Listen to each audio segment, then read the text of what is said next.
Mr. Director, Hello. how are you? I'm wonderful. How are you?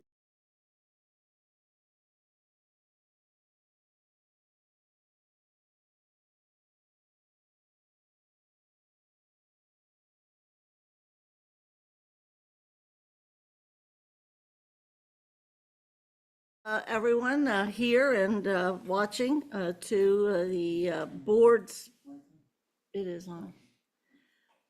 At least the light's on. We never quite know. Welcome everyone to the Cincinnati School Board's Budget, Finance, and Growth Committee. We meet once a month, as do our other standing committees. And we will go around the room and introduce the folks that are here and hopefully the role that they play. I mean, just kind of title, not necessarily everything. And then we'll get started. Madam President, if you'll start. Emily Bell with ASME Local 232. Isaac Hard, Internal Audit Supervisor.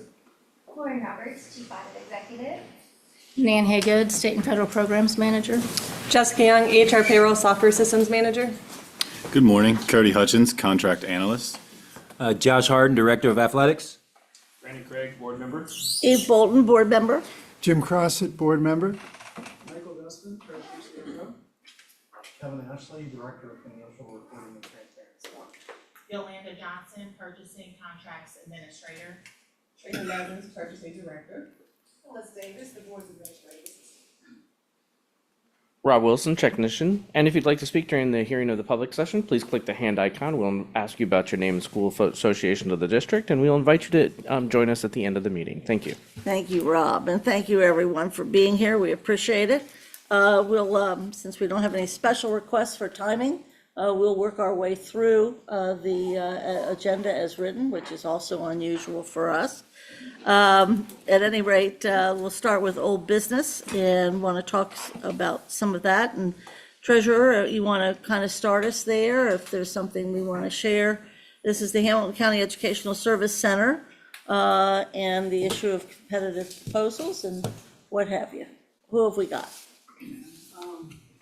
Slide 32, Rob, please. Slide 32. Under the monthly. Yeah, the monthly. Okay. One second. Forgot to give Mr. Wilson an index to where we have. The Cliff's Notes too is for, they give that to the board. Exactly, yeah. So just wanted to follow up on our discussion last month about Hamilton County Educational Service Center, known as HCESC, and educational service centers in general. So we had a robust discussion last month about that. One of the requests, or one of the things that can happen, is there is what's called a request for non-competitive proposals, that ESCs are allowed under Ohio law, if the district kind of signs off on it, that they can enter into contracts without having to go through the normal competitive proposal thing. So normally, for example, like a $100,000 contract, we would have to do an RFP for those services. There is a way that education service centers can not have to participate in that, and there are some rules around it. So we had discussion about that last month. Just wanted to come back for a couple updates, and I think we can kind of move on from this discussion. So one question, if you go to the next slide, Rob, was how much we spend with Hamilton County ESC. And Mr. Hutchins did a good job of compiling this data for us. So we did kind of a 3-year. So FY24 spend, FY25 as of August. So we are, as you know, still paying off some last invoices. For fiscal year 25, we'll do that through the end of this month, and then that'll be close. So these aren't complete final numbers, but they're pretty close. And then the FY26 investments are the new contracts that have been entered. This is also not a complete number. We know a good number of their contracts are Title I, and a lot of the schools are still in the process of getting those contracts in, and they're school level. I mean, you can't see a reduction time over time, of course, and you can kind of see an idea of the services they provide there. A little bit of everything from kind of staff augmentation, coaching services, ELL services, PD, those are kind of the big ones. Those are kind of the big buckets, if you look at that. The other question that came up in our conversation, if we go to the next slide, Rob, is what do our peers do with their local ESCs? And so I reached out to kind of my standing group is Cleveland, Columbus, Toledo. We meet weekly. We chat weekly with the treasurers for that group. So talk through it, and kind of similar stuff. Cleveland uses professional development and curriculum development. Columbus does a little bit of contract staff, and then some direct service staff. And they actually have a transportation consortium up there as part of their ESC, which is a really interesting idea that I wish more areas were thinking about, to let ESCs do some of the more difficult transportation, and provide that service out to districts to kind of hit little. But again, every ESC is different. Every one of them has kind of different in scope and size. So that's kind of the updates. I would just say questions or comments? Mr. Crossett? Is that the reduction in our spend for FY '26 just related to our financial condition primarily? I think some of it is, yeah. Some of the contract services were reduced, just budget-wise. The other thing is, and I don't know if Nan will talk about this, and the grants thing is, we used to have a lot of grant money in what was called non-competitive school improvement grants. Those were based on being a lower-ranked school.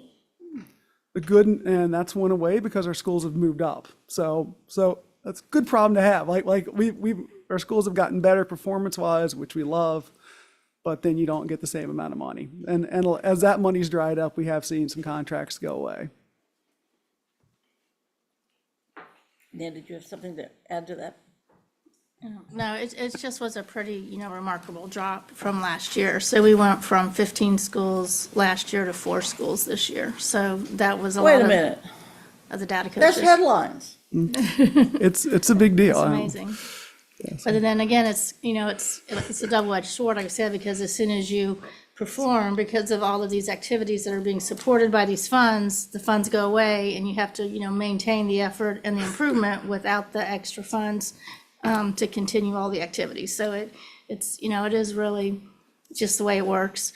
So in fiscal year 27, they'll pick new schools in January. And so it's always on a, 2 or 3 year lag. So in January, they'll review their processes and determine their own cutoff points and give us a list of new schools for next year. So they can change the bar of who gets the money and things like that. But a lot of that money did go to data coaches, for example. I was gonna say, It's okay, the go ahead. treasurer does bring up a good point, if we can, for the Hamilton County ESC. Because it will allow kind of purchasing to have standardized scope of works, so we can better track and see how schools are using those contracts, and have the master service agreements that we're currently working on with Hamilton County, and kind of reduce the number of contracts that we currently have. But we can get those standardized scope of works per buckets, then we can better help the schools to make sure that they're using the scope of work and those services correctly. Which kind of plays back into the dialogue from last month. Mr.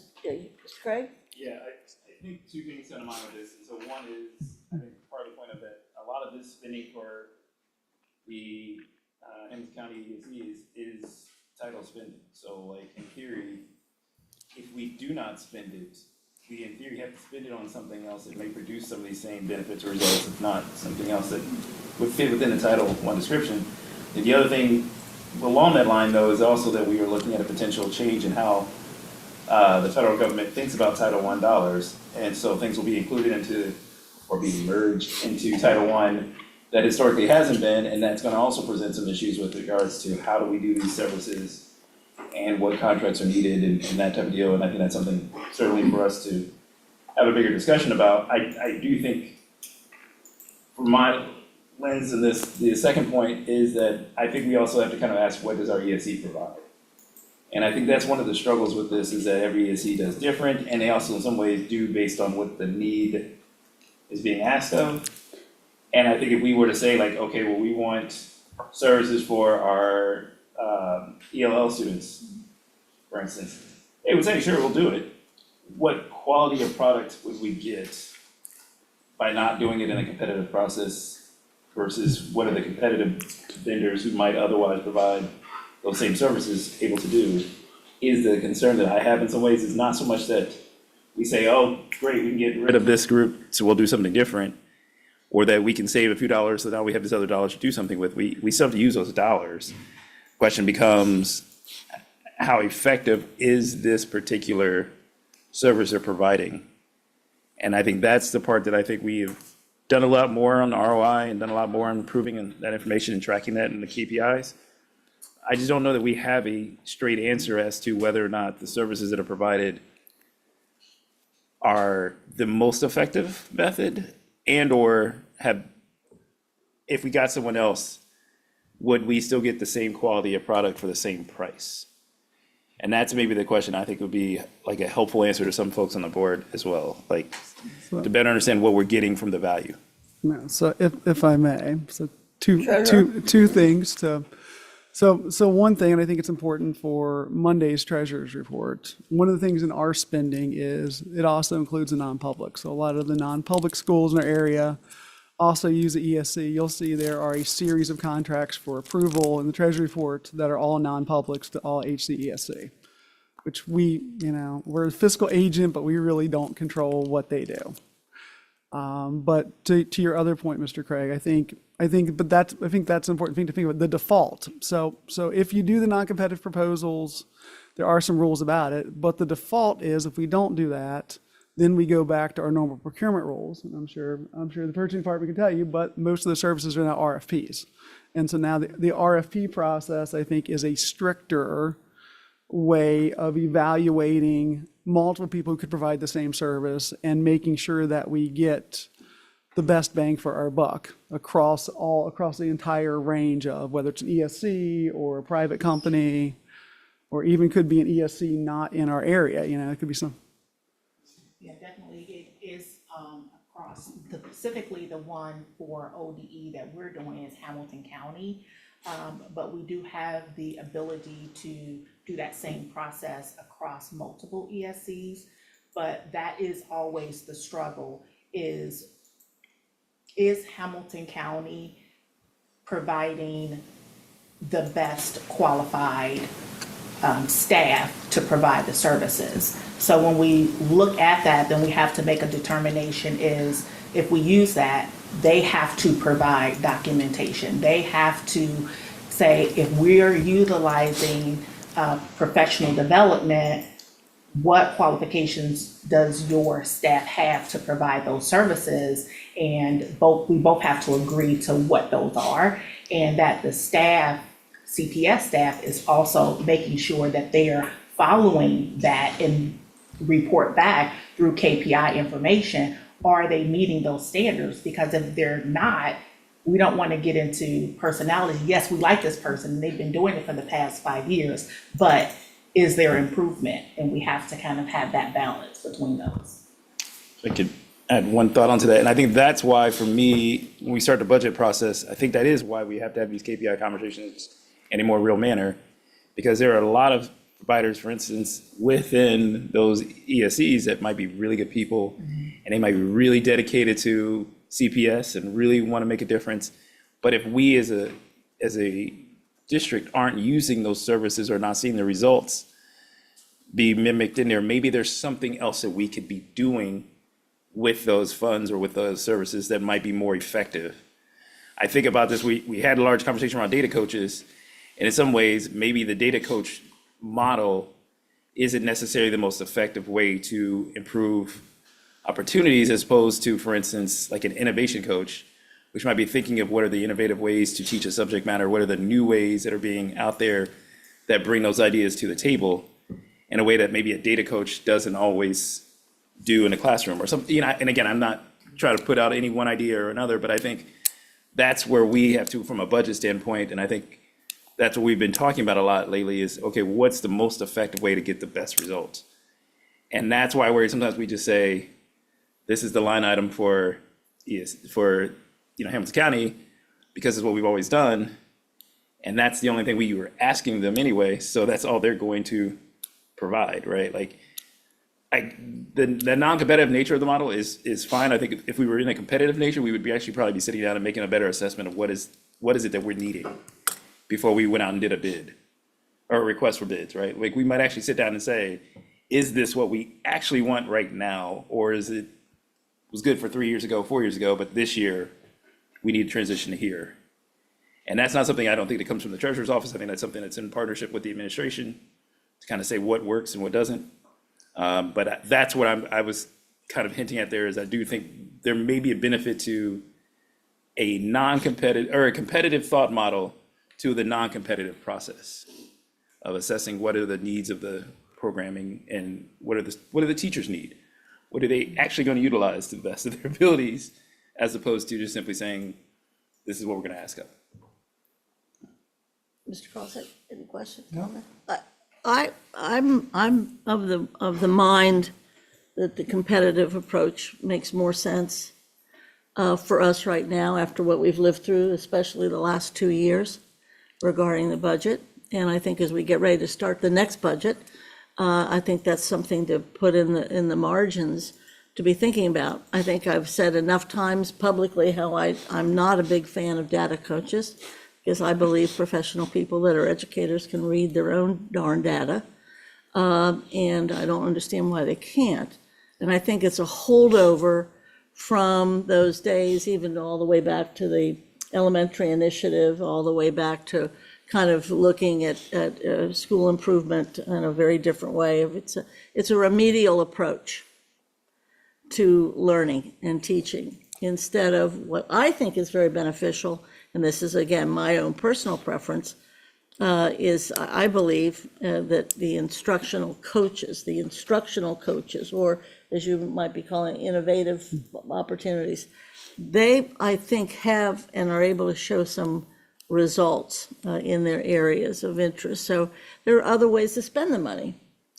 And bureaucratically, Hamilton County Service Center depends upon Cincinnati Public for its life's blood. And I worry that part of that, if we can go more to the competitive piece and we look at it more centralized as one contract, I worry that that partnership or vendorship, if you will, gets played building by building by building by building, kind of the selling of the wares. And I don't know that that's the best opportunity. I like decentralized decision-making, but I don't know that we're able to do that at this time. So I think we need to keep working on this. I would also hope that since our superintendent's at Leadership Cincinnati, that's why she's not here, if you'll be able to report to her kind of this conversation, that would be great. Comments, Treasurer? No, just so to be clear, we will not move forward with the non-competitive at this point for HCESC, which will then they'll be part of the competitive process that we use for every other bidder. So I feel that's the will of the finance committee and probably the will of the larger board. I might say that not necessarily that we don't move forward with them, but I think what we have to do is first establish what we need. Like, I think instead of first moving forward with the ESC and saying this is the services we're gonna do, if we haven't done any evaluation of what services are needed or what's that part of it, it feels to me like that part doesn't get done. Right? So like, until we've done that, I don't know, like, it just feels like we just do it because we've done it every year. No. And so if we say that these are the services that we actually need, and some of these things are things that we need, I don't say we get rid of all of what we're doing with Hamilton County, just because some parts of You're it. not saying that. Yeah. No. I just think we may need to differentiate what are the things that we still There need you to be go. done, what are things that we might need to go through a different process with, or ask them, what can they do to provide these services? And then we certainly can go outside if we decide that we don't like their answer. Agree. But I think to me, it's a more ongoing conversation than probably a simple go or not go. Because that is definitely a superintendent's instructional team kind of conversation. This conversation really is all very much procedural. You know, if we decide we need a thing and they're a vendor, can we just grab them, or do we have to follow the standard process? You know, this conversation is very much, you know, how that procedure gets done, you know, from inception of here's the idea of what I need to here's an executed contract. So let's see if we have sort of a consensus. Yeah, I think if they provide a service that, again, that superintendent and her team finds is the model that we would want to use, I think there's no problem with saying we would go with them for that particular service. I think that's maybe where getting into the procedure is probably the other part too. We have to figure out as to what are the things that we're going to ask them to do, if anything. Right. Is it fair to say that we would want the instructional leadership to determine what is needed? And they'll know what is offered by Hamilton County. They will. And then, is there a consensus within the committee that we at least explore the possibility that this is not going to be a non-competitive necessarily, but we want to explore the competitive approach, and that's a dialogue between treasurer and superintendent? Is that cool? If that's enough of a marching, Mr. Crossan? Yeah, I agree. This should just be an ongoing conversation. I'm glad that we're taking a little closer look at all this, is basically what we're going to do, and I think that's important. I'm too, and I'm very interested in your exploration of other service centers too. Yes. I'm a big believer, if you put somebody else in the lineup, it's a kind of a threat, or it's interesting. Competition gets a little bit better. Yes, yes, ma'am. That's okay. The purchasing department worked closely with the competitiveness of all contracts. So whenever they come through on the Business Plus side, we look at them. We make sure, and our contract administrator makes sure that we are not at risk. And we do speak with those departments to make sure they're making the best decision. And because we have been looking at these these same contracts almost every year, we understand exactly what's needed. Yolanda does a great job with that. So in the response to what the treasurer is talking about, we actually do a good job at making sure that the competitiveness is there. Even when we do curriculum. And curriculum is actually, some of their stuff is state, they have to do things from the state, right? But they do a great job at the competitiveness of bringing in the teachers, bringing in all the principals. And they do a great job with that, and they work with us to make sure, because we have to follow the process that we put in place when it's over $100,000. And so they give us all that documentation, we look it over. So it's pretty much being competitive. So we do the same thing with ESC, we would do the same thing. So I understand your thoughts and stuff, but I would love, like Treasurer was saying, to go forward with this, because we will also be helping with making sure that what you're saying is actually being looked over on our side of the house, because that's what we do in purchasing. Yeah, and I think, again, my stress is more about probably on the instructional side of the process as to, there are certain things we have to do because the state makes us do it, right? Like, those are absolutely stuff that, like, if that's what we have to do, it is probably best, go through the ESC, get these things done in the way we can. There are other things that are being done that we've done them, and yes, once they're brought into the process, we make sure that they go through the process correctly. But is this the best use of the dollar before that decision to do it? Is this the best use of the dollar? Or are there other things that we could do that might produce a better result, even though this might be doing very good? And then when it comes into the process, I think you all can do the right processes to review it, to make sure it's being done correctly, and make sure they've put in the right indicators, the right needs, that part of it. I don't have to worry about that part as much as we're talking about certain things that we've said for 2 or 3 years haven't necessarily been produced results that we can see. They've met the numbers for their KPIs, but we don't see the results in the students' performance. Yeah, I would second that, and we're not concerned about what it is that you all are doing. It's not part of that conversation. I think part of this is we've become too comfortable, and this particular vendor and partner is spending. We're spending a lot of money with them, and they, more than almost any of our other vendors, partners, whatever you want to call them, have an impact on instruction and personnel, more so than almost anybody else.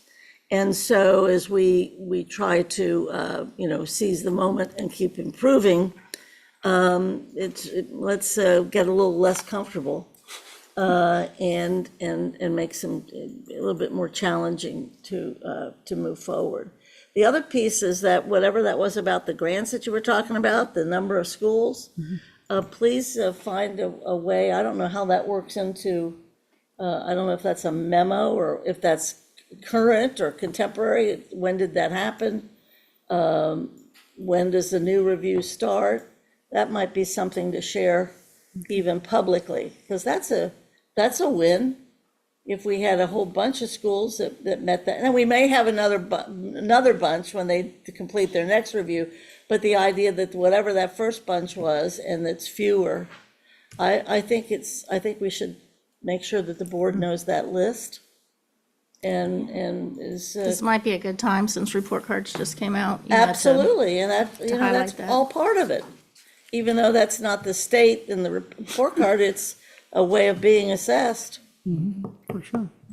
I'm liking it. Plus, to Mr. Craig's point a few minutes ago, and he does this almost every other meeting or so, what are we going to do when we don't have the grant money?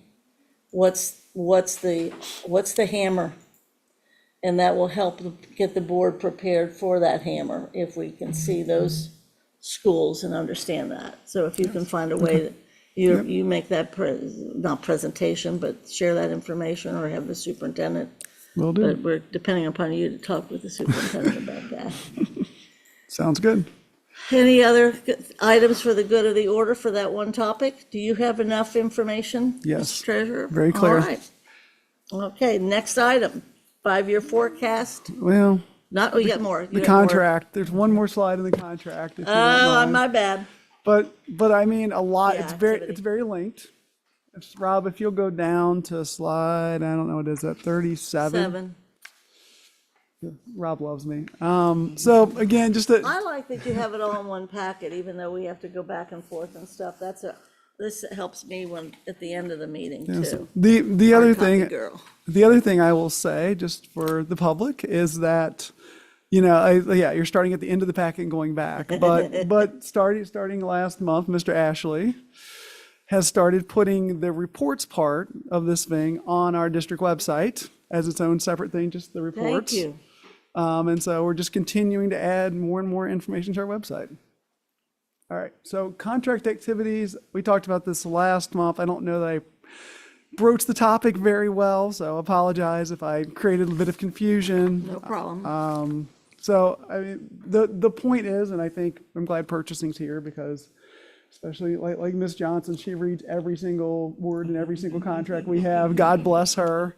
Now that I have to sign them as treasurer, now I get to see the pages and pages. So I have a brand new appreciation for Ms. Yolanda Johnson. But really, just what we're looking for here is just kind of to say, we have activity measures and key performance indicators, and Cody has done a great job working with folks to get your key performance indicators, and that's really the measure of change, right? So we're going to take something that's here and we're going to move it to here.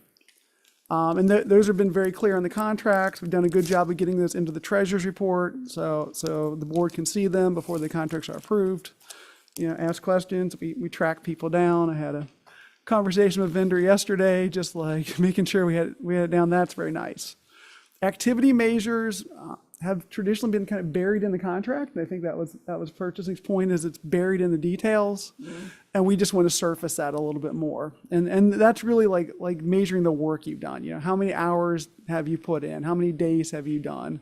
How many things you delivered? So to bring that to the top of the contracts, and also make sure it matches in the invoices the vendors provide. We put some examples out there where the invoices were like March services. Okay, well, what is March services? Is that 1 day of work? Is that 20 days of work? Is that those sort of things? It's not that the work is not being done now. It's just we're not documenting it in a way that's really like front and center. And I think for our financial transparency, for our data collection, just pushing those things to the front in the invoices, in the contract language, makes it really clear for everyone what's happening.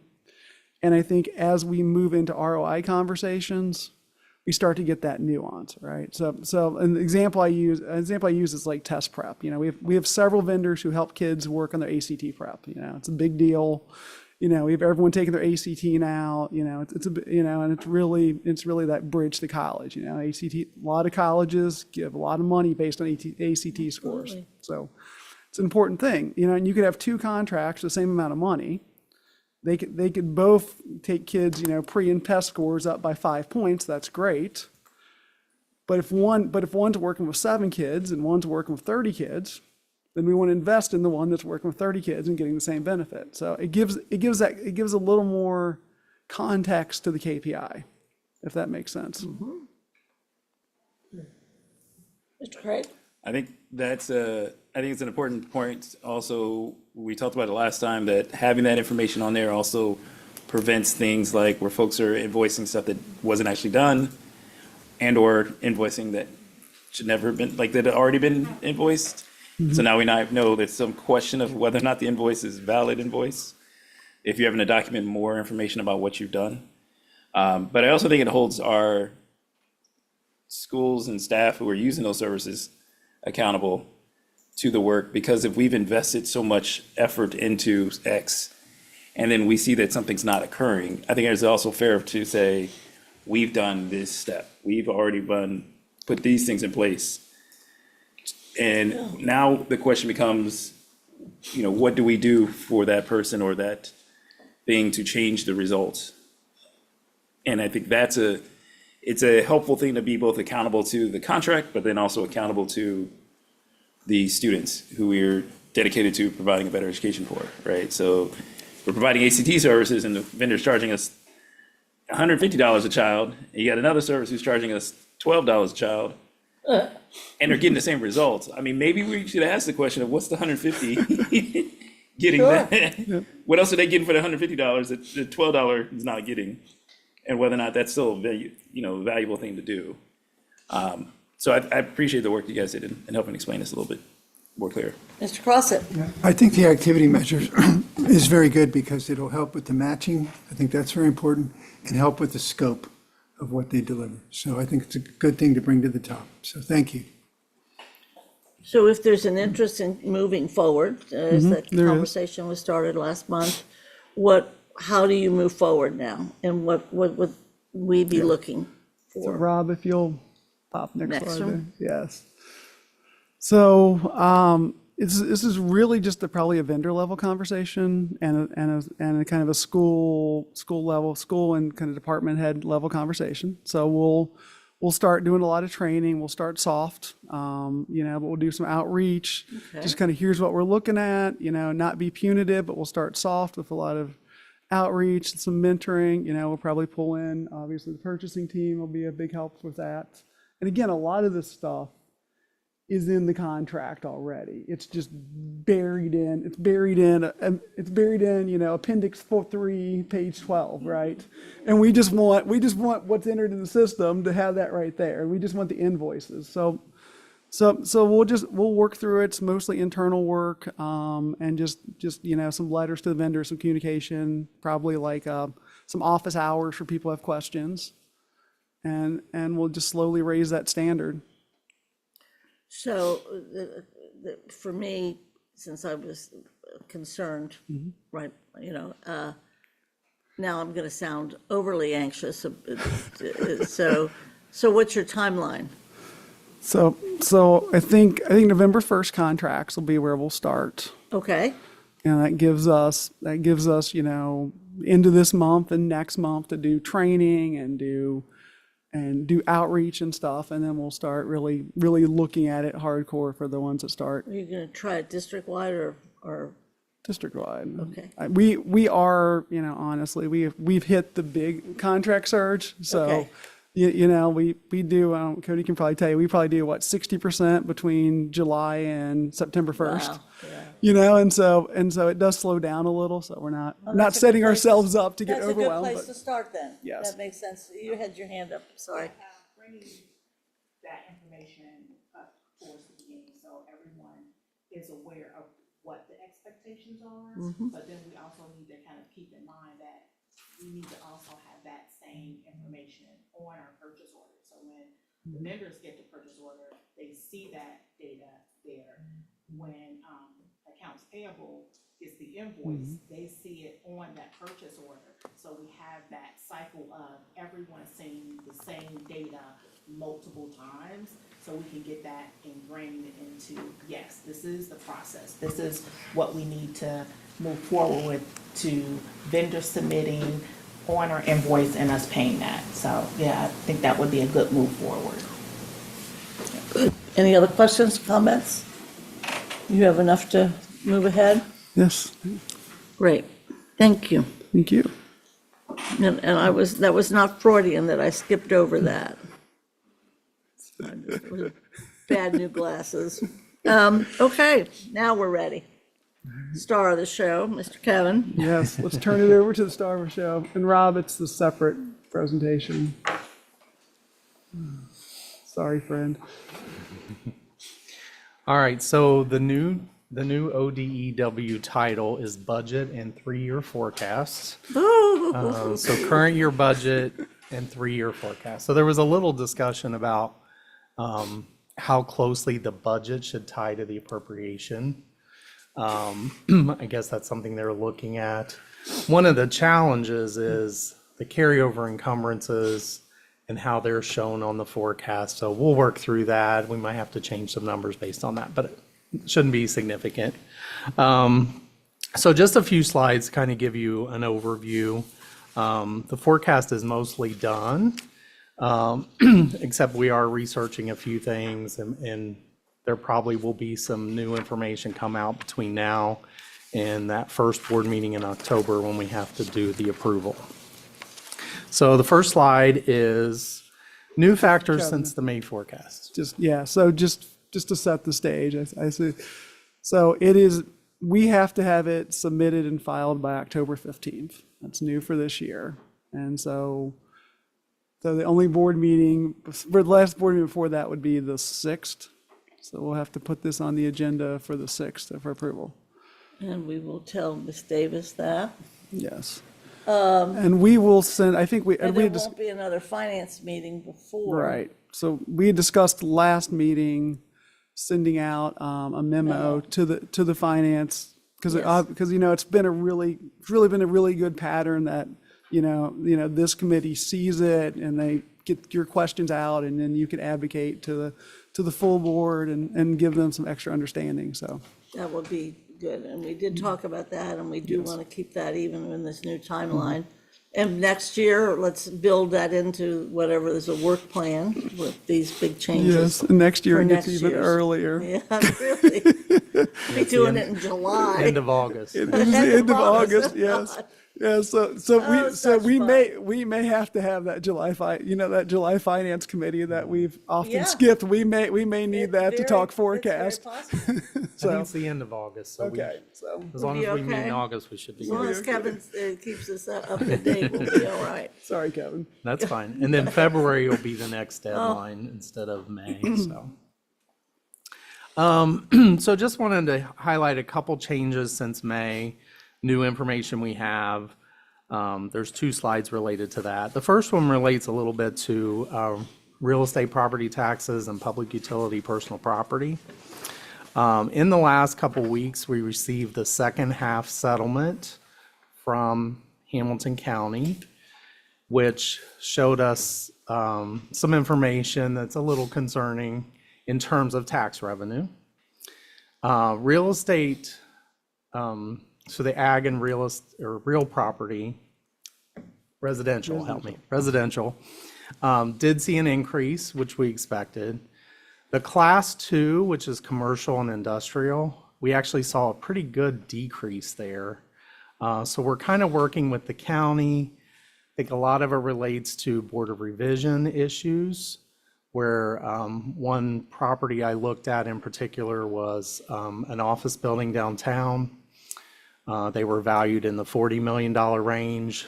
The building had sold in the $20 million range. And Board of Revisions approved about $29 million value. So there's at least a $10 million value loss on that one parcel. So we're reaching out to get some more information to see how that's going to impact going forward. Another thing I'll say related to all of that is there is a triennial update that will happen in '26, which will impact amounts collected for calendar year '27, so half of '27, FY '27 for us, and half of FY '28 for us. Obviously, the triennial update will not be as significant as the most recent full reappraisal. The other piece of that is the public utilities. Countywide, we've heard from other treasurers that Duke Energy has contested their values. And as a result, while that's being appealed or contested, they can pay based on the old values until those are resolved. So once resolved, if they don't get a break, then those will become delinquent, they will be assessed the full values. So it's kind of a guessing game, just kind of giving you, but that's kind of the lay of the land based on, so when we do the forecasting, it's pretty much values times rates. Here's what's billed to the taxpayers. But then these factors reduce that amount. So we always build in a collection rate because we don't get 100% collection, and we anticipate that. But again, this particular these two factors cause that collection percentage to be lower. So we'll get some more clarity on that and go from there. But the downtown less value, the office buildings, basically? Yes. It's happening everywhere. Yes.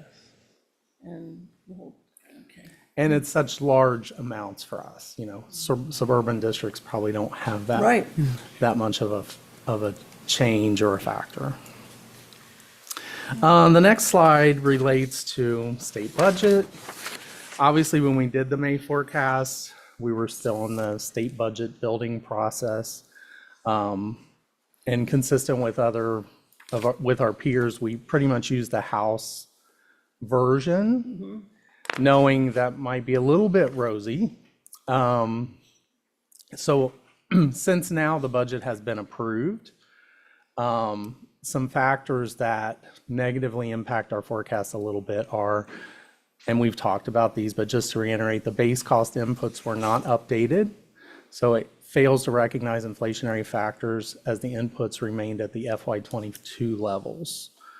On the flip side, local capacity factors were updated, so property values were updated, which make the district appear wealthier, which impacts and lowers our state funding. So those two are negative impacts for us. They did increase the phase-ins for the Fair School Funding Plan, which has a little bit of impact around the edges, but that was a positive impact. State foundation amounts to date, and this is consistent with every year, are currently based on prior enrollment numbers. ODEW will start reporting FY '26 enrolled ADM at the end of October, and that will reset the calculations more so based on current year enrollment. So this is one of the fun things about making the forecast so early, is that you're using last year's enrollment numbers for your state foundation. So you don't have a chance to see what current year numbers are going to give you. And it's always an estimate at this point, even with ODE. Once we see the October numbers, there still will be data cleanup, data, new enrollments, other changes by the time we get to the end of the fiscal year, but we try to build those in. Well, and somewhere along the line in some of the budget presentations, the issue was we had to hit a certain number in enrollment in order to make enough money or whatever, and revenue. And I'm not sure about all the enrollment situation where we are right now. Yeah, we did well to end the year. I mean, that was definitely part of the budget. The way we got to this year's budget is we saw an increase. Our increase in students kind of made up for the cuts from the funding formula. So that was good. And I don't have the enrollment numbers off the top of my, right No, and now, you but, don't, you, but I know there's still, I mean, I do know, anecdotally, you can see there's less people in the lobby every day, so I think we've gotten through the enrollment, so, yeah. so we'll start to work through that. I did do on something, oh, Mr. Craig? I was just gonna say, I think the centralizing the enrollment process is also one of those things that the goal of it was to get more accurate numbers earlier. And this is probably gonna be a reason why we need more accurate numbers earlier, is because if they're moving up when we have to do these processes, Good point. if we know in August 1st, at least an idea of what our enrollment will look like, if we see that there's already at that point, there's an increase, then some of these projections that we'd have to now do for August, they may be able to be at least planned for the February. Right. One might be higher, so we can give that guidance to the board, as opposed to like, when you have no idea what the enrollment numbers will look like, you're stuck with what we had the end of last year as the basis point. So I do think, I think that's a goal of what the centralizing enrollment was supposed to do, is to get those numbers more accurate earlier. And so maybe next year we'll also have that process smoothed out a little bit more, so that once we can make those decisions, or we can get that information, that it helps the team be able to make some of those estimates or projections a little bit more accurately. Yeah, we'll be 1 year more into this big reorganization that took place. Yeah. so one more thing on the enrollment piece. Obviously, students in the categoricals like special education, if they're identified as category 6, obviously that's a higher state funding share. I did do a regular education student calculation, and I didn't really share this with Mike yet, but Great. the change in one student. I was thinking this was more for the formal presentation, but the change in one student is really about $1,000. So if you add 100 kids, you end up with $100,000. So, I mean, it really doesn't, just anecdotally, it doesn't cover all of the costs associated with adding students. Certainly, we want to provide education to as many students as we can. And so that's, something we deal with. But in terms of, if we were to add, 1,000 kids, what would that be, $1 million if I do my math right? But the cost of educating 1,000 It's kids. greater than $1 million. Yeah, because that doesn't impact our property taxes, because those are set. It would only impact our state revenue. Okay, Next slide is just kind of a preview of the forecast. So taking all those factors, what we showed here, which is kind of hard to see, I understand. Where we're at in terms of revenue categories at the May forecast. And then if you recall, July the 2nd at a board meeting, the treasurer and former treasurer provided an update based on what we knew at that point related to the state budget. Obviously, some things have still changed. And then kind of where we're at today in terms of preview. So you can see in the change, comparing the July numbers to the current numbers, we tried to model what the impact of those changes in value would result in. And so potentially about $3.8 million less in tax revenue, approximately $3.1 million less in state revenue based on those calculations. In terms of other revenue, we do show a little bit of an increase there, and that's kind of related to timing of Medicaid reimbursements, which scares me. which could be less going forward. But so that's really the main driver of that change. In terms of the other items, the revenue items in the middle there, we do anticipate with the pending TIF agreement that we will receive about $5 million a year additional. We noted that in July. We're still continuing to expect that. Also, sale of property, real property proceeds, which would be a one-time. We're looking at about $1.5 million related to that. So it gives you a total revenue target of 628. Actually, we updated this slide a little bit. But the reserve for cash balance, we originally were projecting about $500,000 to reserve.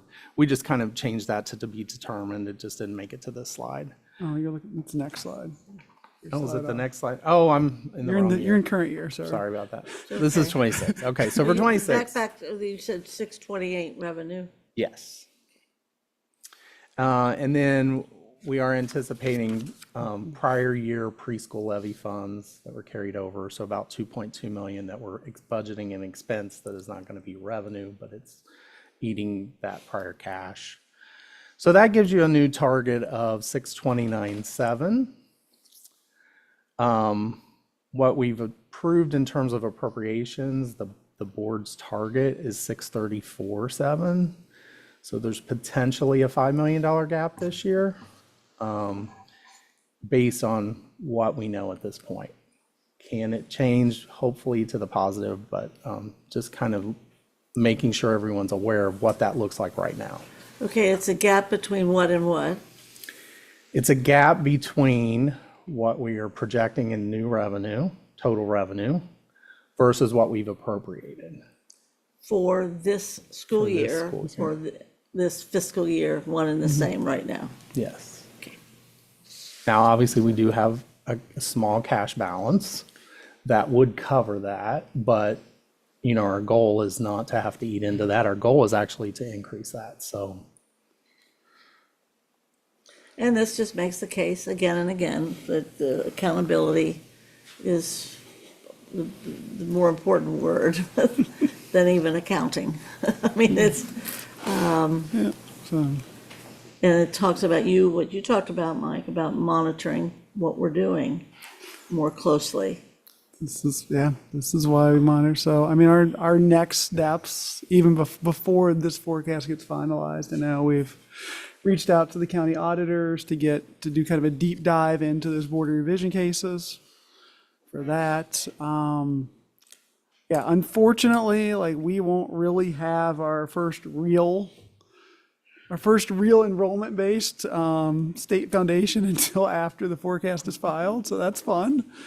Typical. It's concerning, but this is not like panic time. This is like we just got to keep a super close eye on things, you know, over the next couple months and see where the trends lie. And obviously, I know we're still working on the TIF agreement. I think Yeah. legal counsel Hoying will have an update for that soon.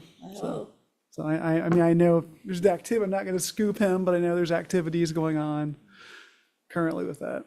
Craig? Just in thinking about just kind of what you described, and I don't want to get ahead of it because I know the 27 one we're about to do as well, but in future years, in this new cycle that we're doing where it's August, February instead of October, November, May, or, you know, instead of November, May, potentially you could get revenue after the February one that would create increase in revenue that you would not have accounted for in your forecast until your August 1st forecast, right?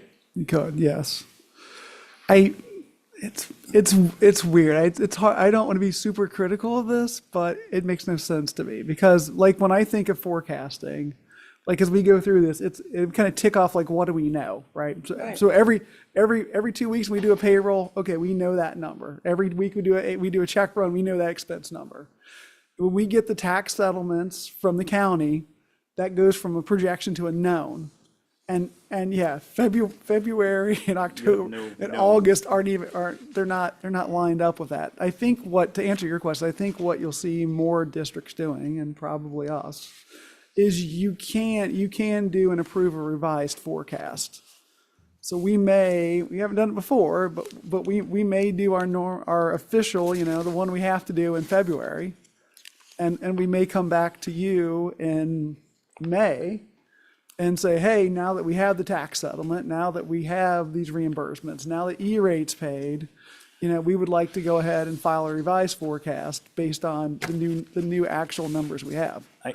And I guess my thought on this though, and the reason I asked that question is in part, you know, essentially the August forecast becomes a cleanup of what you weren't able to do in February, because then you're saying essentially we have these new revenues that were not accounted for that are part of your revenue for your next fiscal year, which is not exactly what it is, right? Like it's actually not correct to say it that way.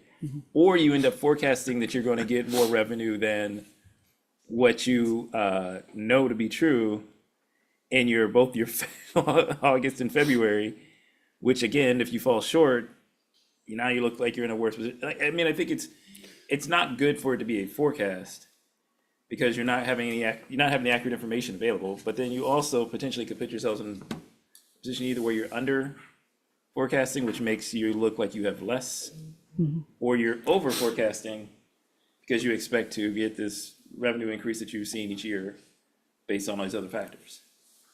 And so I guess I'm wondering, in some ways, has the state minimized the usefulness of the forecast by surprise. moving it to where it is? Of course they have. And, like whether or not how do we use it as a district tool? Yes. The answer to that question is yes. Okay. My personal commentary, I believe part of the date movement is because of the way the tax calendar works. And so if they want to use your forecast to say you have too much cash, then they need to do that like in January when the budget hearings happen. Oh, And so that's there's my even that kind of, Not to be cynical or critical, but just to be accurate, probably. I think that It's all that's part of a plan. probably Yeah. part of the plan, yes. But we'll deal. Again, the biggest user of the forecast, obviously, it's a big user for us in terms of determining budget target. But ODEW does look for those trigger points, stress points that, hey, this district is headed towards, fiscal emergency or fiscal caution. So that they're the primary user. And so sometimes when I've seen revisions or updates, it's been, they were projecting going off the cliff, and now they've passed a levy or they found some other revenue source. And so now it doesn't look as dire. And so they'll update it for that. But otherwise, it's we're the users of the forecast primarily. So now, okay, go to the next slide, which is FY27. Mike just kind of wanted to give an update here of, what that target may look like since we're starting that budget Please. process. Yep. I think based on, obviously, we've updated the revenue a little bit. And part of that is, so taxes, we do show an increase there, and that's primarily related to triennial update and what we're projecting for that. We're still showing a reduction in state aid of about 4 million. Just some other minor things. So potentially comparing this is projected 26 to projected 27, approximately a 6 million increase. We're taking the TIF one time, or I'm sorry, we're leaving the TIF $5 million projection in there for 27. We took off the the real estate, sale of real estate proceeds. This is where the reserve for cash balance to be determined as part of the budget process.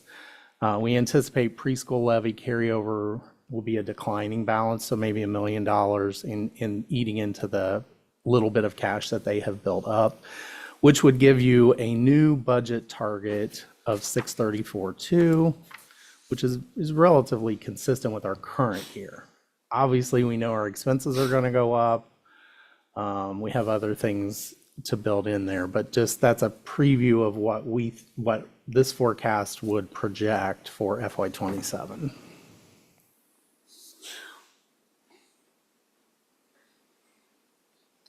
Any questions?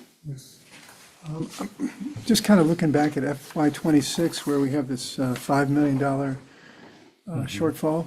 And that, I just want to be sure, so that's a comparison of what was appropriated with what we collect, correct?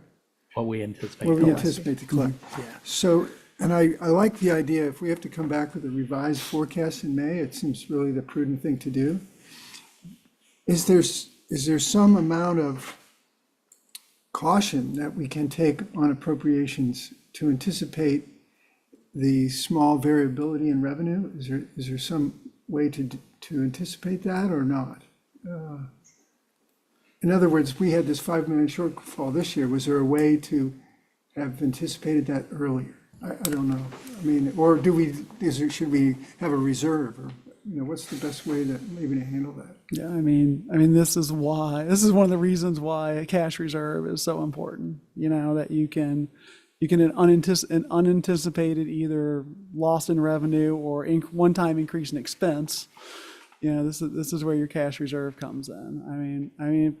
As we monitor this, we've done it before where we've pulled back budgets mid-year of unspent money and said, we're going to pull this back, or we're going to hold this, or we're going to do those sort of things, which we have gotten pretty good at doing, quite honestly. So, and there's, this year was really last year was really one of the ones where we really spent almost everything we budgeted. Usually there's some money at the end of the year that we budget and we just never get to. And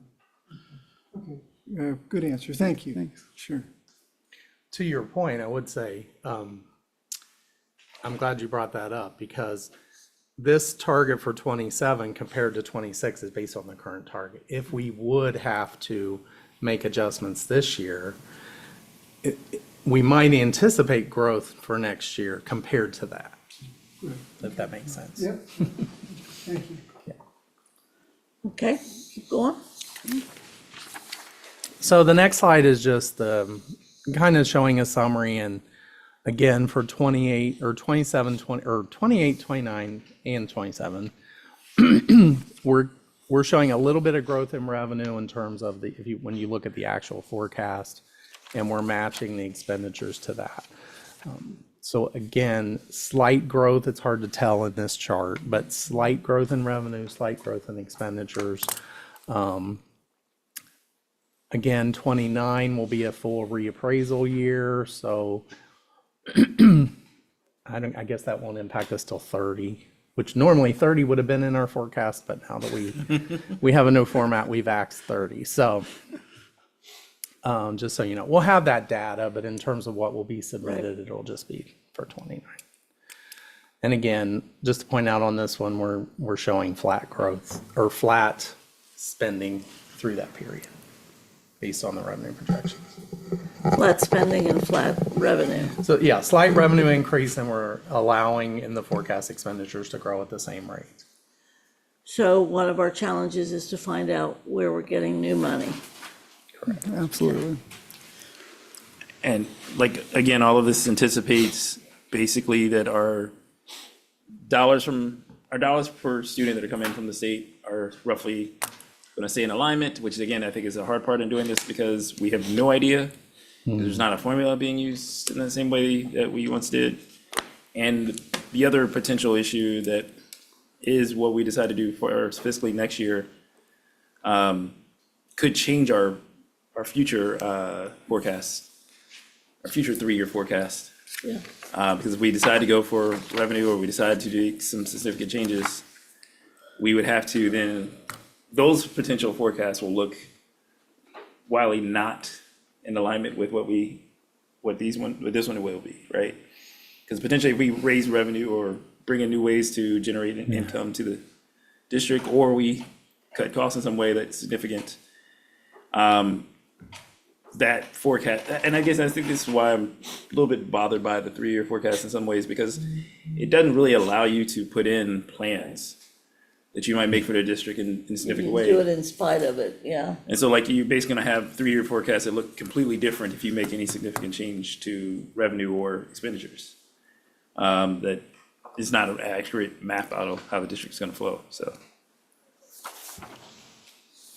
Historically, and if you look at other districts, they typically show well overspending their revenues, and so typically they run into a negative like in year 3.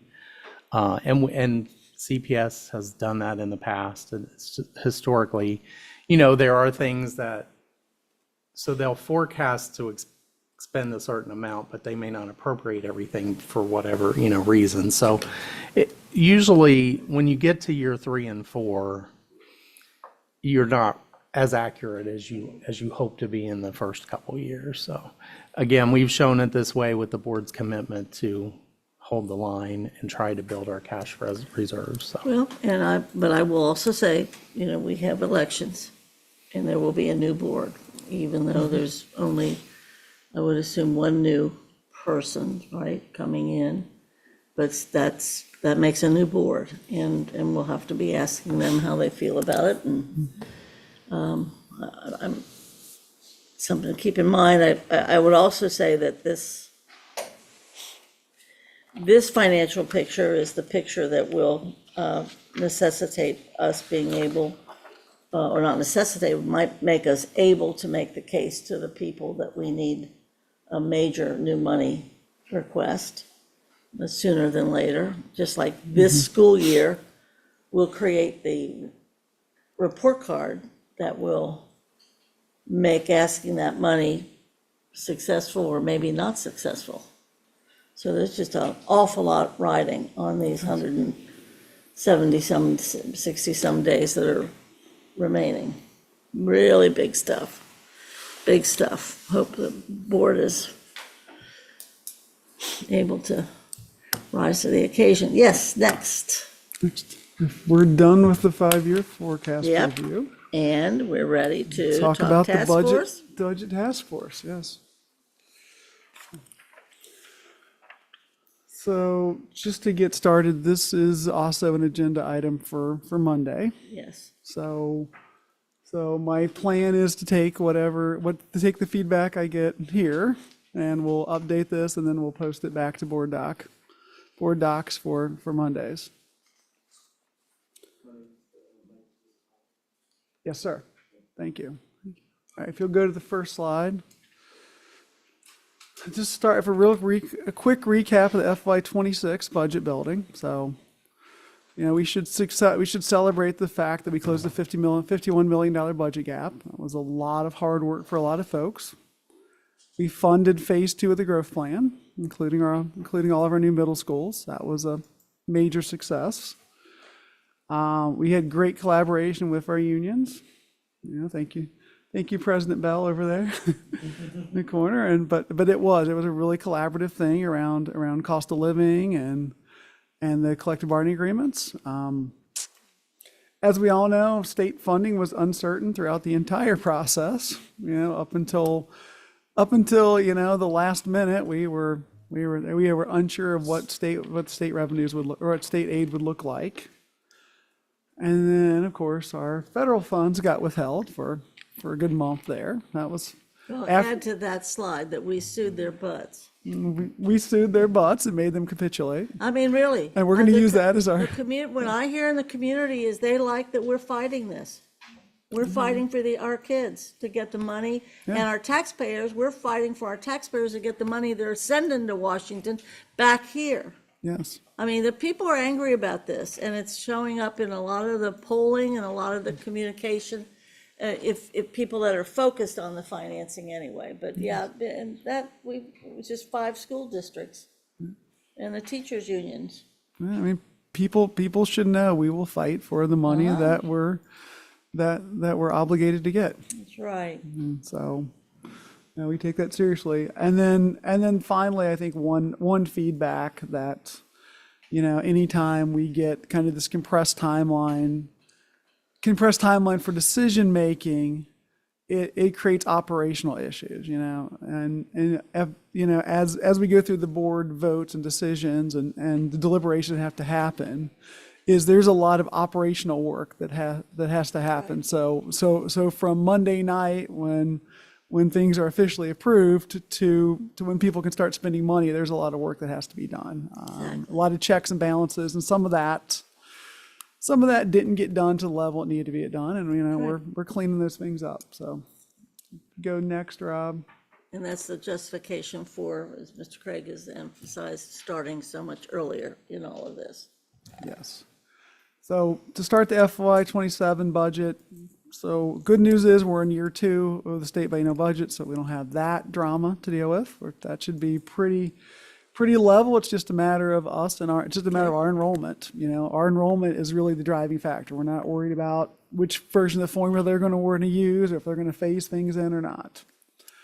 Property tax reform measures, and there are more of them than we could fit into the rest of today's meeting time, but they could impact us in the second half of FY27, depending on what would get passed through the General Assembly and when that would apply. So that's out there. As you saw in the forecast, we got rid of the one-time revenue from sale of property. That was a one-time thing, so we have to deal with that. There was also a one-time expense reduction in technology leases that we'll have to bring back. And we've been very transparent about that from the entire budget process. There's some uncertainty in federal funding. It's probably not good. I don't think we're going to be uncertain in the positive, but I mean, the last information I saw from the appropriations committees, because now that we have to become federal funding geeks and read all these things, was that they were pushing towards initially the first cut of fully funding all the title programs. Now Say it again. the first Senate version, it's the Senate too, which is a problem because the Senate's not really the start, but they were looking at fully funding all the federal title programs. Now once the House gets a hold of that, the Senate is generally a little more generous. Yeah. 2 weeks ago, I had to go to DC for the federal advocacy. And all 24 hours for both days was the feeling from these legislative folks as well as the advocates that it obviously won't be full funding. No. And the three major areas will be the teaching, the professional development, anything that's going to be helping teachers, zero. Also any English second language, it's probably done. And then the other piece that they were really talking about was the poverty piece, that there's going to be some kind of reduction. The other thing that they kept saying, and these were really kind of interesting to be worried about, was E-rate and Medicaid reimbursement. They said that that's not showing up on all when you're talking about the grants, but there's a real fight to keep the E-rate amount of money.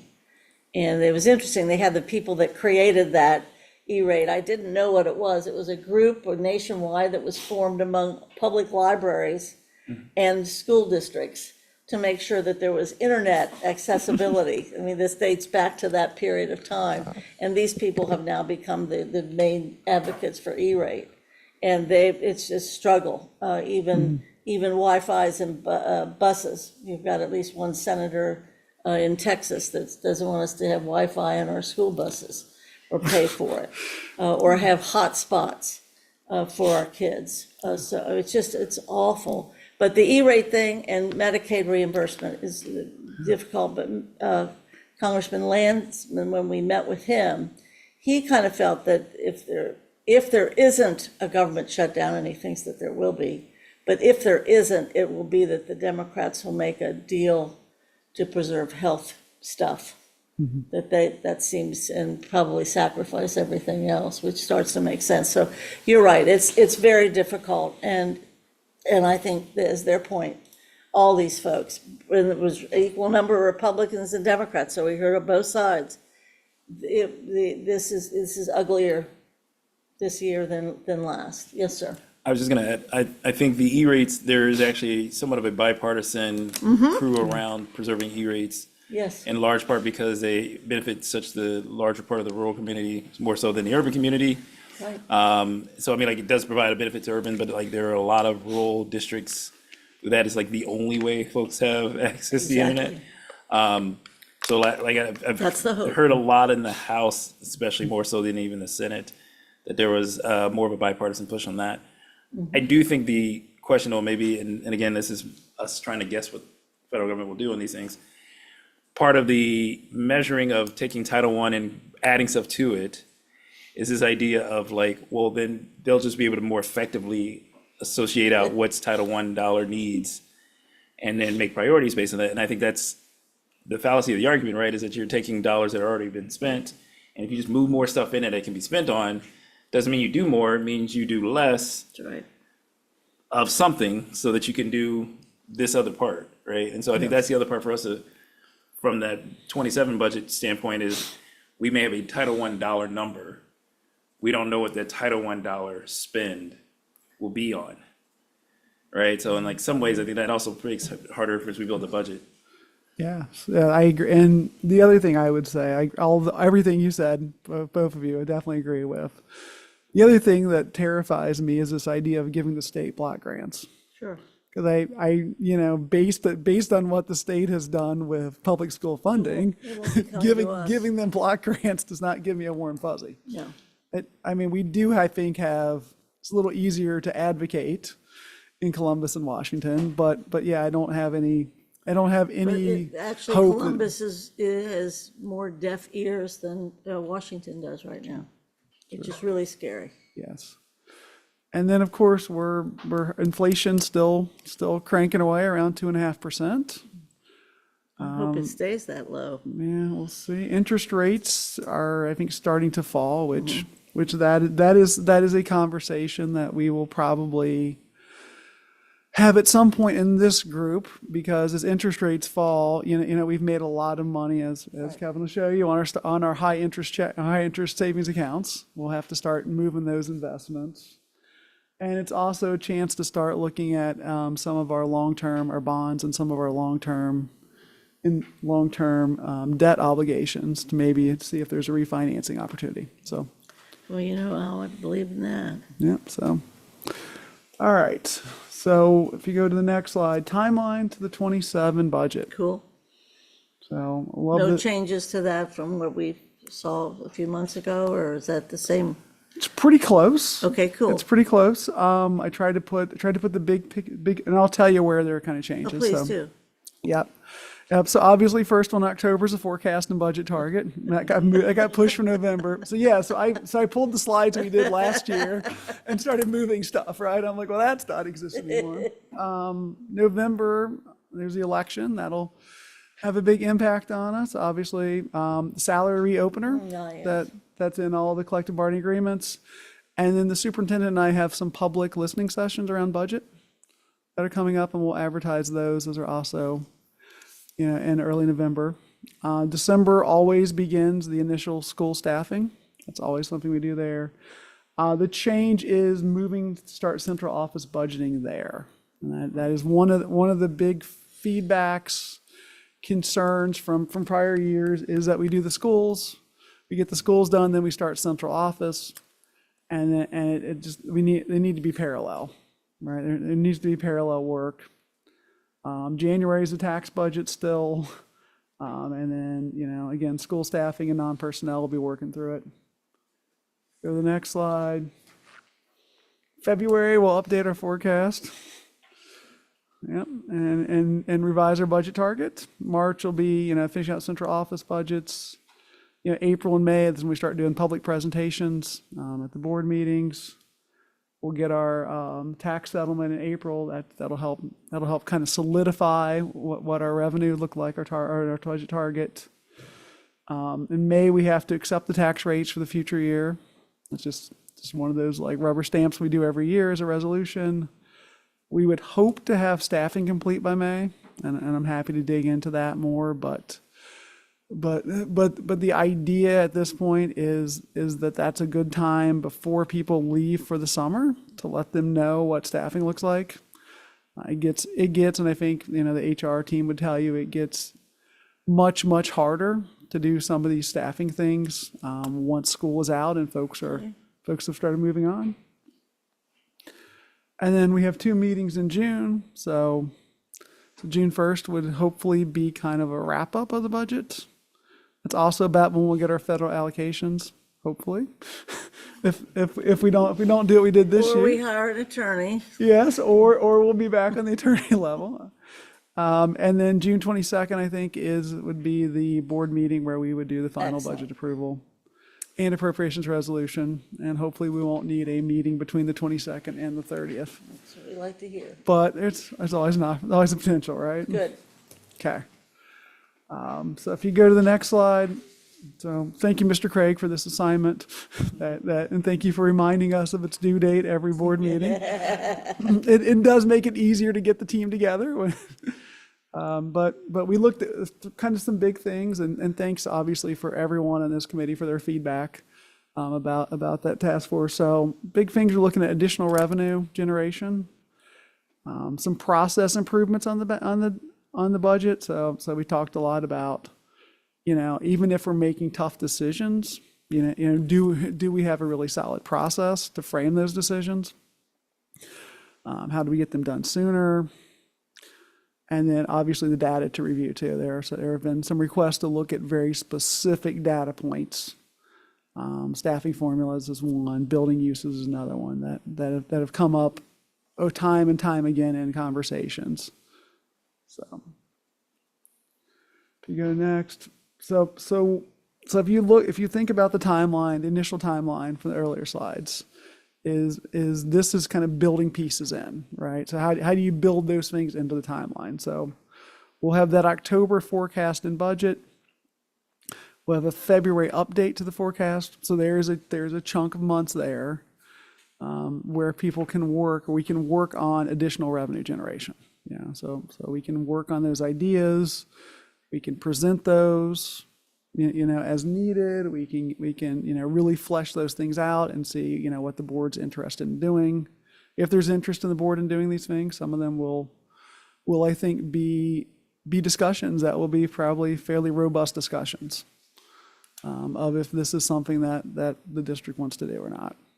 So, but the idea would be those ideas are explored, they're discussed, and they're either approved or not approved by February. So they get added into the February update or they don't. And then that discussion is done and we move on. Next slide. If you stay at that I'm one sorry. slide, if you would. Yes, ma'am. The box that you're talking in terms of finance and policy and full board. I do think it is important that the board, even if it's short updates, even if it's just sounding, mostly finance committee rather than policy committee or, whatever, or having full board, soundboard kind of things. Yes. Update the whole board, but I think a lot of the sounding needs to come here, because if we find out that, and to this point, if the finance committee remains involved and unified, then it's a much better way to go. But please involve the board throughout. Yes. So it's not such a learning curve for, 6 weeks and 4 meetings or whatever. Sure, yes. I would anticipate most of the board activity would come through this committee, but we may land on an idea. Absolutely. And you may say, this is great, take it to the full board. Or we might say, this is great, but there's not a policy for this, or Gotcha. or we need to modify a policy to do this, The board will appreciate that. so. I was really about to make the same point. I think there are some ideas that you may come up with that you may take to policy to determine whether or not that is something we can adjust our policies to deal with, or if a policy would work, for instance, facilities use. Like, we may come up with a way that we can use our buildings, but then we have to think about, okay, what are those implications of using the building? Yes. Like, what do we charge for, what we can't charge for, what are the potential liabilities and risks? And that being presented as a complete idea, that may be the only thing I would say is if we present it to the board, I think it should come with a more complete standpoint as opposed to like piecemeal parts. Because we will dive way into the piecemeal part to make it into a full idea, as opposed to taking the full idea as a whole, and on a full board level. And I think a good example of that is a couple of years ago where we spent a tremendous amount of time recreating, revising, I think 4 or 5 different transportation policies. And actually, those policies became the guideline as to what the administration was doing and revamping transportation efforts. So, yeah, just keep the board involved. Yes. Keep going. Okay. All right, so next slide, Rob. So same level of activities, I would think, for each of these, but December and January is our staffing time. So now's the time, if there's a desire to change any of the staffing formulas, now's the time to do it. Get it discussed, model it, see what potential impacts are, before, it's hard, it's very hard, I think, to put staffing out to schools and say, here's your staffing. And then go, well, actually, no, never, no, actually, it's just, it's the cognitive dissonance there is very tough. Okay, And then if you go to the third one, central office budgets, there's been a lot of discussion about zero-based budgeting, and I think we tried last year. We were not greatly successful, but it's necessary.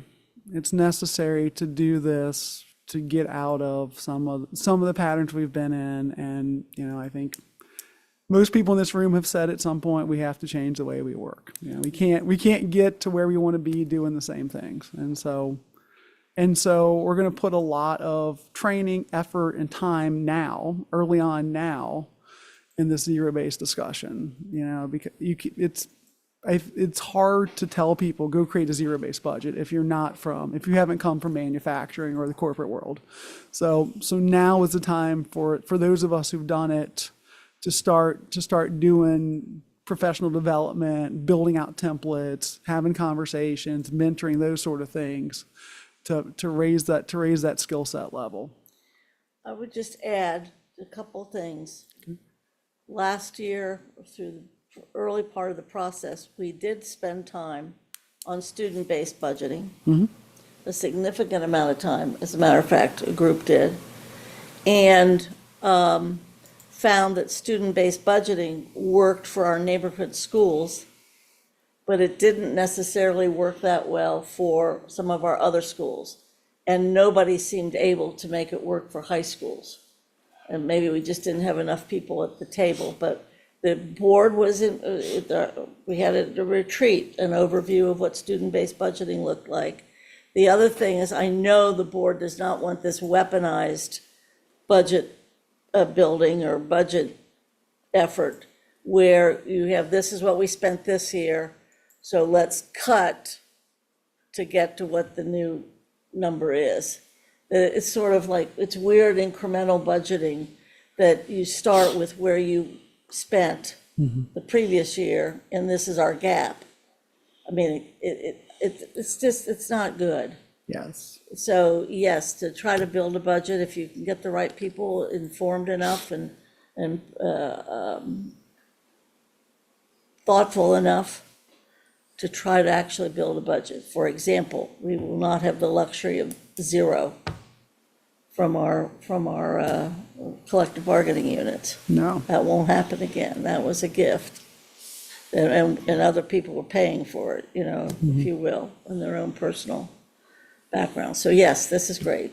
So if you just hit like one more slide, Rob, and I think this is exactly what you're saying is the idea of this building upwards, and changing, instead of talking about cuts, talk about choices. Like the superintendent and I had a great conversation about just framing the language. It's choices and investments versus cuts and I reductions. like that.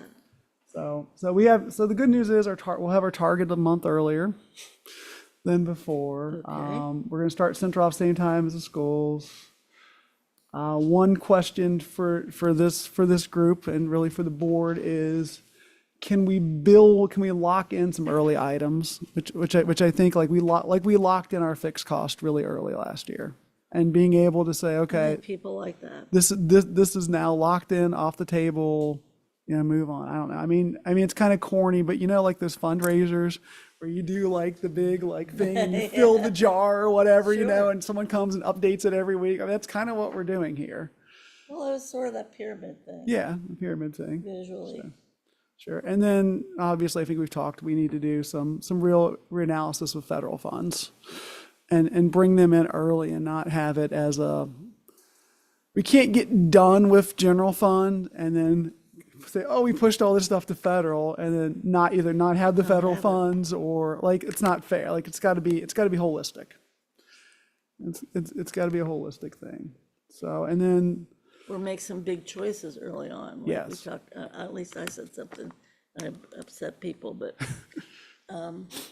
will we really be able to have summer school at the end Yes. of this year, yes. let alone next year? Come on. Yeah. That's gonna be, yeah, that's probably gonna be one of the losses of reduction in federal We're funds. just not right? going to, Yeah, and you have to prepare people for that. it is sad. It's sad. So next steps, which is the next slide. So obviously, it's time to expand the budget team. It's been very small, and now it's time to get other voices across the district, bring in some of our union partners and some other folks. Sub-teams with a detailed calendar, and I'm talking like Gantt chart calendar, like project plan. So once we start taking deadlines in, you work backwards. But I think it's just critical for that. Shall you build a rehearsal schedule too? Exactly. Start with the Start with when the first Start with performance the is and work performance date. backwards. Yep. Yep. I think some conversation about what default options are. I think this is always an interesting conversation to say, if you can't make a decision, you know, I mean, one of the things you want and is to force decisions is if there's a default, then people can decide if the default is worse or better than what they have. And then the final one that I think is probably based on time, we'll have to.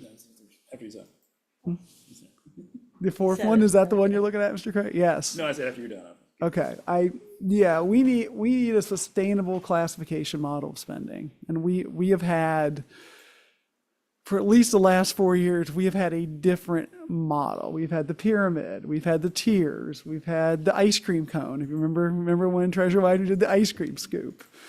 We've had, there's been some discussion with us this year, levels based on student interaction.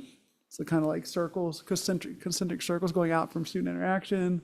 We've used strategic plan alignment, we've used goals and guardrails alignment, but I would like to bring to the board for approval, starting here, like this is a sustainable way to classify spends that we will use for this year and going forward, right? Because when changing the model every year means you re-socialize it to folks, they have to reintegrate into their thinking, and then you can't really do year over year. You know, if you said 3 years ago, tier one, we spent how much done tier one this year? Well, no, we've abandoned that, and so that is a kind of longer term goal. Well, I think that would be a great thing for even next month, for the finance committee and whoever to start to talk about. You share with us full-blown what any of those are, and then we can talk through them. I mean, the strategic alignment piece is something, but Mr. Craig, go ahead. I was just gonna say, just two real quick thoughts on this, and I think one is the sub-teams, I think is a really good idea to push the decision-making around some of the questions marks, right, that we had, like how do we use facilities now versus how we used them before? And I think that's part of the problems that we've done budgets for our school buildings based on, okay, so this is what we had in the building last year, so we absolutely need this again this year, right? And that may not be the reflection of what the school is doing. So, we've at times had classes that we may not have students in or may not be offering in the same way, or things like that are part of the instructional makeup of the school. So if we're building a school for a 7 and 8, 6, 7, 8, and we've been thinking about it as when they were K through 6, how many teachers did they need for everything and how many those are not the same models. And so taking the time to develop that model is a really good way to actually build zero-based, because you start with, what do you do? What do you absolutely need to do? Not your wish list, what is it that What do you do? I No think, wish lists. think the other part to that even also is deciding what is central office cost versus a school-based cost. Thank you. And I think part of the reason I say this is because we have a lot of central office costs that are actually people in school buildings. Right? And that and again, getting to your tier model or getting to whatever model we're going to use, I guess really the sustainable classification model. We've talked about it in terms of like who's got direct instruction at times. I think Cody did a presentation on that last meeting. So if you have a person who's central office paid, comes out of a central office budget, but is almost every single day at a school building, is it fair to put them under central office as a way of thinking about what is the cost of that education in that building, right? Because that then makes it look like we're cutting central office when in fact what we're doing is cutting services directly to the building. And I think that's one of those things that we have to be very careful about. The same note, I think that's why starting central office is so much, or so much earlier is really appealing to me, because I think we sometimes cut services in places where we actually need people to make sure the folks in the building are able to do their work in the building, right? So like if we cut dollars and we say we're cutting them out of security, sounds nice because security's in central office, except for until you go to the to the building and say, well, why is there no security guard here? And it's like, we're down from 3 to 2 this year. We're down from 2 to 1 this year. So I appreciate that hard work, and I think building the team out makes a lot of sense. The one thing I might add to also that idea of default is, what do we do if we cannot do this any longer? So there's some programs or some things that we might say, like, it's just not sustainable, the way the cost is. Yeah. And so rather than default, is if we may still need to provide this service, what's the minimum way this service can be provided might be at a different default, as opposed to if we can't agree. Right? So, again, if the state's requiring us to do a bunch of stuff now that we have to do by law. Right. But if the state minimum is X, maybe that is what your now default is, as opposed to if we don't agree on it. Because I think sometimes what we don't agree with will get to a higher default than if it's, what is the minimum we're required to do? And then we can associate those conversations above it. So the state minimum is X, we're talking about Y and Z. But if we can't agree on Y or Z, X is what we have to do, no matter what.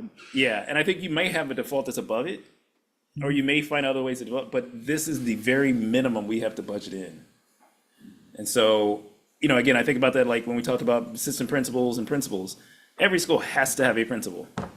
So that's the default, right? But actually, every school might need a principal and an assistant principal, might be your default level. And then whether or not you have an additional one to it, or whether or not you have a part-time or whatever, that can all be part of the discussion. But the only thing they're required to have is the principal.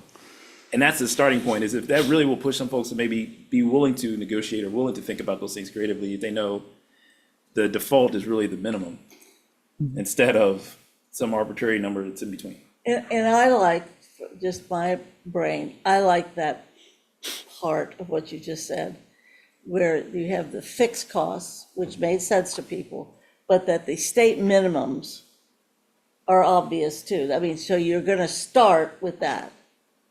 And it's fixed costs and the minimums that have to be provided based upon law, because that's Yes. non-negotiable. Yes. And then everything else, prove it, return on investment, prove it on, the superintendent, y'all did like 8 different major remakes. If that maybe were personnel or reorganization, I'm not talking about process improvement, no, I'm talking major reorganizations. See how that reorganization is either saving us money or getting us better outcomes or not. So yeah, it's very exciting stuff to be looking at. The one other thing I wanted to mention, and I think it's helpful because we got Director Hart here as well, but we have some positions that have now come into the district this year that were not a part of how we budgeted last year at the beginning. Right. And I do think we need to figure out where those fit into the model, because past those were contract services. And now that they're district staffing, that's another part of that zero base, that if you say, okay, we got this position that's at a school now, being paid out of school budget, that's a different world for them as well, so. I would, the whole idea of central, we said this last year and we didn't do it. We said we wanted to make it all one budget, or at least a parallel, which is you're trying to do. Years ago, the emphasis was to get as much to the schools and be able to show the public that it's actually at the schools, because we were trying to overcome the fact that for over 40 years, this place was known as heavy central office when they were downtown. There was a huge bureaucracy downtown. And so through the Ronan experience, she was really saying, oh, no, we got to make sure the public knows we don't have that big bureaucracy anymore. So we were slashing and whatever, we could from central office and pushing it out there. Well, now this next chapter is, let's attribute it to schools. Instead of trying to, that's just something to think about. The central office versus the schools. That's where the people want the money, just across it. Yeah, I think maybe just in my mind, the way I think about it is what's student facing. And so if we have central office costs that are student facing, they should be allocated out to the schools. Boom, where the children are. Also, on your sub-teams, I think just, maybe you're already planning for it, but those groups might need some training and some orientation to, if they're new to the budget process, or you're bringing in other voices that haven't done it before. I think you talked about it, but I would remember to do that.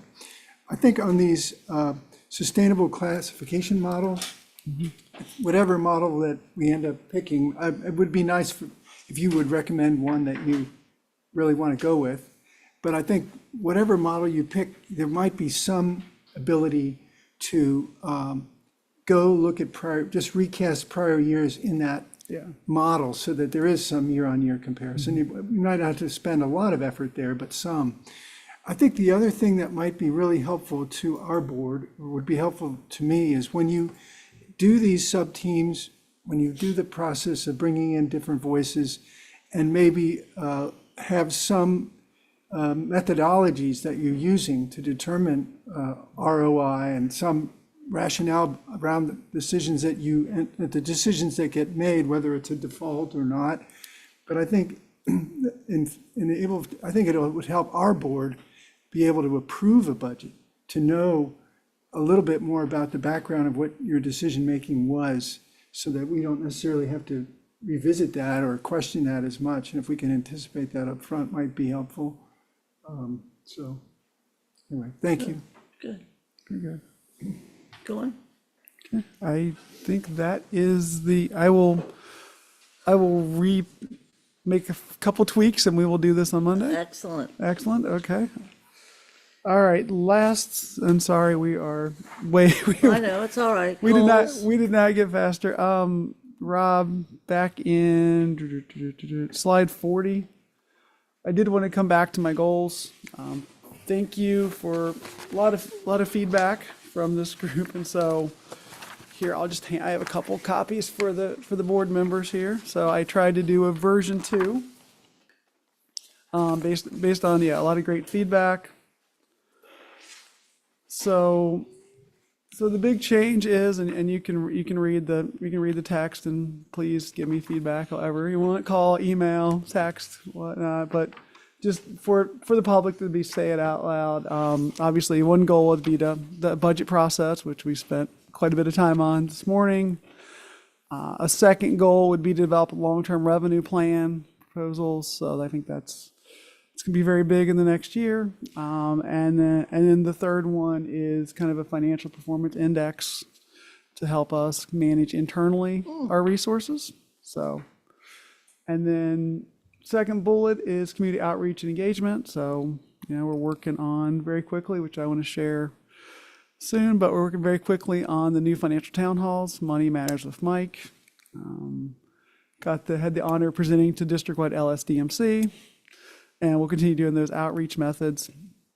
Also want to design a new year-end financial report. So we'll call it, for lack of a better term, our popular annual financial report, to publish out at the end of each year. That gives people, that's a little more accessible than the ACFR, the 180 pages that we do there.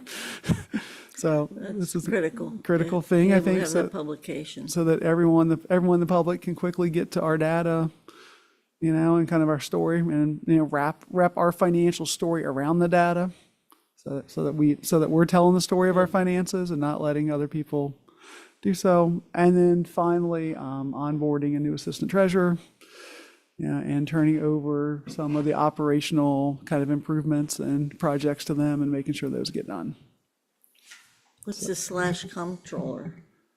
Actually, the position title is assistant treasurer / controller. It's been that way And what forever. does that mean? Controller's basically the person who makes sure the money is where the money is. Okay, So good. I understand that definition. That's the They're in easiest control. way to say it is they control the money. How about that? So they control the cash in and cash out. Cool. Mr. Craig? I like the goals. I have no problem with the goals. The only thing I would add is if you can give us the timeline when we have to, as a board, do an evaluation of those goals when you present it to the full board. Yes. Because our timeline for treasurers is a weird timeline, so. I have asked the president to put on the retreat the evaluation for the treasurer and the other people that we evaluate, whether it's a follow-up or the beginning or what have you. So, yeah, a timeline would be good, to have that from Mr. Hoyne, I guess, or from the treasurer. Okay. So that we actually meet it this year, and that would be great. The other thing I'd say about the goals, I do think, and I don't know, to have some semblance or similarity with the superintendent is to look at the standards for Ohio school treasurers. I think there's the 5, similar to the superintendent, and it's published, but it's leadership, financial management, facilities, property and asset management, communication and collaboration, and professionalism. Yes, so I tried on the document It's you have happening. here. Yes, It's on the happening. document you have here, I put in there I kind appreciate of the it. links to those goals because it is important for Wilson. I like these goals. I like everything you've got here. I do think that, I just want to be sure that under goal 3, that that tool can integrate with HR. I think I wouldn't mind seeing the link between finance and HR somehow be more robust. It seems like that's always been an area where we've got a lot of hiccups. And I think if we could have some financial tools that help us keep an eye on, whether it's payroll issues or people getting the data into payroll and all those kinds of things that cause problems.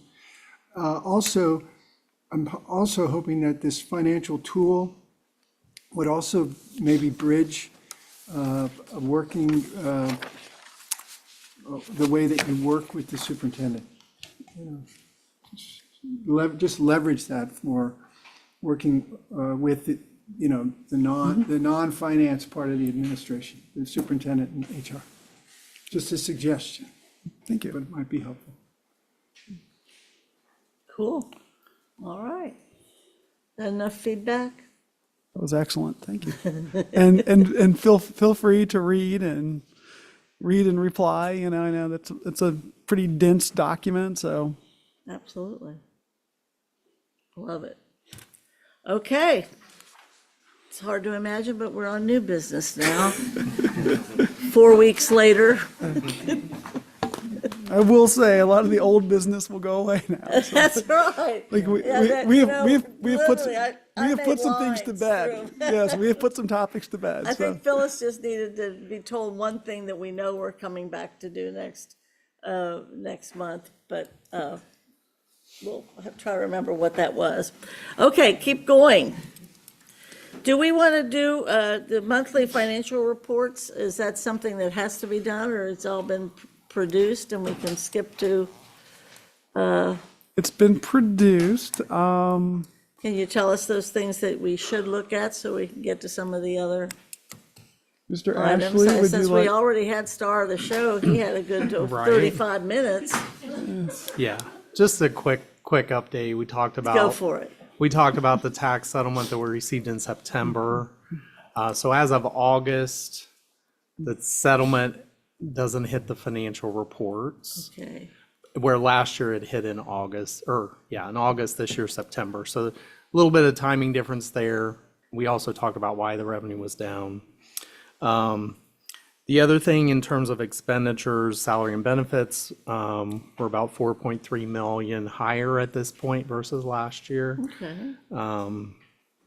Again, we kind of know what those relate to. The timing of transportation expenses, there was an additional payout this year.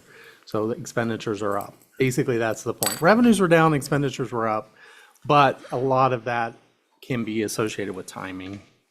Preschool, no real differences there. So I think that is kind of the gist of the report. That's pretty good. Awesome. Thank you. Nan, do you want to say a quick thing about state and federal grants? Go for it.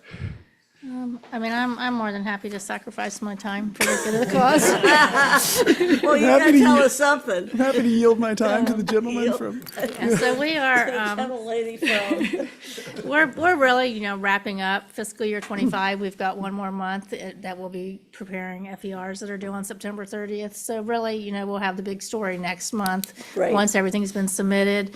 Likewise, for fiscal year '26, with all the delays, I really didn't have a lot to present because all of the delays with the funding and other Sure. things and the growth changes, I didn't find, that it was really relevant at this time. So I did want to, if you want to pull up that one other little spreadsheet, I was just planning on giving out some kudos to the schools and the principals. Please. We always talk about the big picture for grants and not really get into any of the lower levels. And so this is the Title I funding at the schools, which is, again, the focus of Title I. Right. And really what matters. And as you can see, like, we are at 100%, 98% spending at almost every school. Love it. 97% of the schools are well above our goal at this time of the year. And so just kudos to everybody involved in that, the principals, the clerks, the, AP, payroll, everybody that enabled that to happen for this year, to get the money to the kids in the right time period, and, get things done for the kids. So that was my one call out for this meeting. I appreciate that because I know we've sat in this room, I think it was 3 years ago and then another 2 years ago. And indeed, it was where even Treasurer Wagner had to say, we did not spend all of the grant money that we were allotted. And the idea is to spend it on the year that you've got it.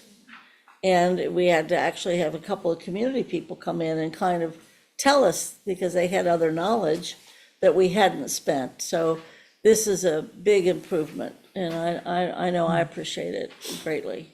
I'm sure we all do. And thanks for the kudos. Yeah, so hopefully I'll have more news next month once we wrap I know things you up. do the star of the game next month. Kev was this month. Okay, other? I think that takes us to KPI updates. Alrighty, Rob, if you want to go back to the monthly slides, I think that is slide 26 it starts on.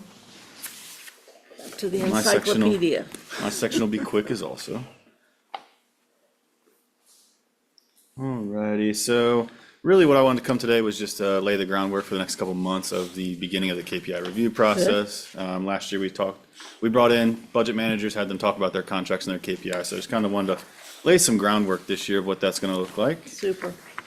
The purpose for doing these reviews is really ultimately create the best outcomes for our students by making sure that the services that we're contracting out are performing in the way that we would like them to perform.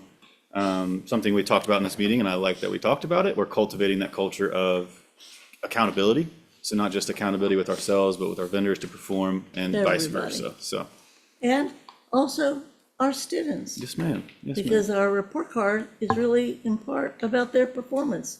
We are all in this together, and all of us have to be held accountable, and we are being held accountable and have to perform, including our kids. Thank you, ma'am. Also, as we've talked about a lot about budget and what the next steps in the future look like, using this will help drive our decisions, give us that data that we need to make our decisions and make sure we're making the best decisions possible. And then something else to think about is really mitigation of risk associated with contracting out services. So we're trusting other vendors to teach our kids or to instruct our kids or provide services to our students. We want to make sure those are performing. So really, if we're having these KPIs or having performance measures in place, we're helping mitigate that risk as well. I know our audit team would love to hear that word. Vendor contract review, the objectives. So next slide, Mr. Rob. So for the first, I'll have a timeline here in just a moment, but the first focus will be on our high dollar, high value contracts. We start with our over 200,000 as we have in years past, and start with those for the first couple months.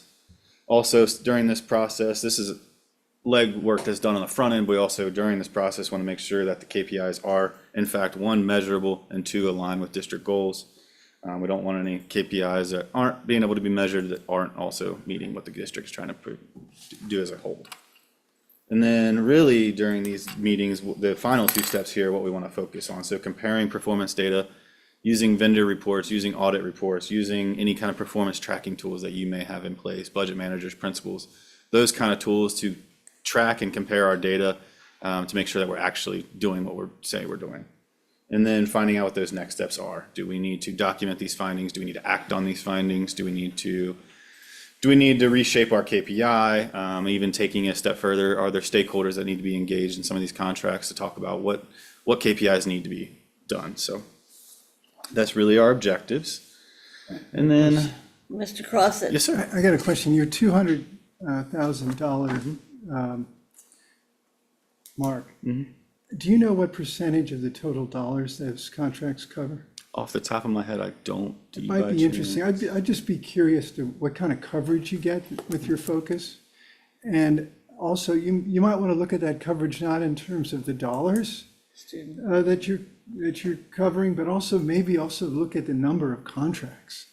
In other words, maybe we've got 1,000 contracts and you're only looking at 50. Or Maybe- 1,600, or or whatever. 1,300. But have it be reasonable, but it might be interesting just to be able to report that to us, how much coverage you're getting with Okay. your focus. Absolutely. Thank you for that. Now, I would add to what Mr. Crossett said, what he said before about the number of dollars there. It's which of these are student facing too? I mean, I like that idea to prioritize, help prioritize which contracts you're really looking at. Sir? I just want to say, I think one of the distinctions, and we've talked about it before, with the over 200 versus under 200, is that typically the under 200 have more of a direct school relationship than the over 200. So what you may end up seeing in that is that, like, Facing. we get a contract for a particular product that needs to be done at the school or particular service, as opposed to like the 200,000, which were like the $1 million contracts for something they provide to the whole of the district. And I think that may be something that we at some point have to go back and revisit and look again at. But I think that was one of the distinguishing points that we noticed when we were doing the review of all the contracts a couple years ago was, like some of these bigger contracts were things that like just huge services that we needed done. And versus the smaller contracts were maybe we could combine a couple of these and that type of deal. Maybe there was a lot more of the consolidation around the smaller contracts in the past. So I think that's a helpful point there, I think. Yeah, and we actually do try to look at that, so every year we kind of do, pick the. Yeah, so we do try to look at that. Every year, we do try to look at the services that are being provided district-wide and what schools and departments may be utilizing that services. And collectively, is that service over $100,000? If so, then we kind of bring those stakeholders together and say, can we do an RFP to get the biggest bang and cost savings for our dollars? And again, we have way too many contracts to be able to monitor all of them. We really do. And you'd be surprised how few giant contracts we actually have. Go on. Right, next slide, Mr. Rob, and thank you all for the feedback. Took notes on this. And then this slide here is really just to pose some questions for budget managers, principals, those who own these contracts start asking themselves to be prepared for this meeting. Some of the questions we might want to start seeing answered as we do this review. I won't go through all the questions as they are here, but things like, how are we tracking the data? A big question I want to start asking is, how did you get your baseline? So a lot of folks are saying, I want to increase something by 5%. Well, are we increasing from 95 to 100, or are we increasing from 0 to 5? I think those questions are difficult to answer because it does take a lot of legwork and it does take a lot of communication with the vendor. But I think those are the important questions we start asking ourselves if we really want to get these KPIs to the next level. And I think it's time we start pushing them, time I start digging a little deeper, doing a little legwork myself. So I think it's just time to start getting these questions answered. And then ultimately, what is the per pupil impact if that is available, or is this investment worth it? So we talked about earlier, Treasurer Mike mentioned that we might have a vendor that is tutoring 7 kids but got the same results as a vendor that's tutoring 30 kids. Well, the cost was the same, the results were the same. So which one is worth the investment? Those are the questions we might be able to start asking ourselves as well. And really just to start prepping to making sure that we're holding this accountability where it needs to be. And then final slide on this one. And this is just a quick overview of the timeline. I did resemble this timeline off the way we did things last year. We split the big group, and obviously as we just talked, the over 200,000, that might be a different pool looking at some of the suggestions you guys have just made. But looking at those, breaking those up, those are a little more in depth as those do a little bit more talking and data analysis. So I did set those up for 3 rounds, whereas the smaller contracts usually go a little quicker. But that's just a rough timeline of where we stand now. And then my final slide, this was a request for information, so I just wanted to provide a breakdown of activities beyond the classroom over the last 2 years. Kind of similar to what Mike alluded to earlier with HCESC. You can see the service provided, the 24 spend, the FY25 spend as of the end of August. As we mentioned earlier, some grants are still paying out, some invoices are still paying out, so these numbers might be updated ever so slightly. And then what we really wanted to look at was the FY26 investment, or what I call the encumbered contracts that are encumbered as of the end of August. And these contracts show, you can see a slight decrease over the last few years of how much we're investing with this. So, and that is all I have for my section. Mr. Crossett? I just want to make a note that this ABC chart that you have here does not, is this, it's FY 26. Okay, you don't have FY 27 in here? No, Is that, are some of those contracts still to be determined? I think We're in so. 26 now. But, okay, I understand. we have- yeah, Okay, we're that's a not- little too far out. We're a little too far ahead. Okay, so for FY 26, it does not, and I know it's, I've asked this question before, but you aren't able to anticipate the revenue that will come from this, but I think that is, just make a footnote that there will be revenue to offset this 2.9 during the year at some point, how much it is and whatever. Is that something in future years that we could budget if we get some confidence level of what they might deliver or not? Or is it just because it's outside the district? You start getting into the independence issue, right? To say like if we budget it as revenue, then we would also want to budget it as expense. But at that point, if we're counting as one of our expenses, then we've kind of killed the independence of the foundation. I agree, the independence is very important. You know, So I agree. Okay. I mean, I think it's important to state that, yeah, there are extra, this is just the money that we spend on services.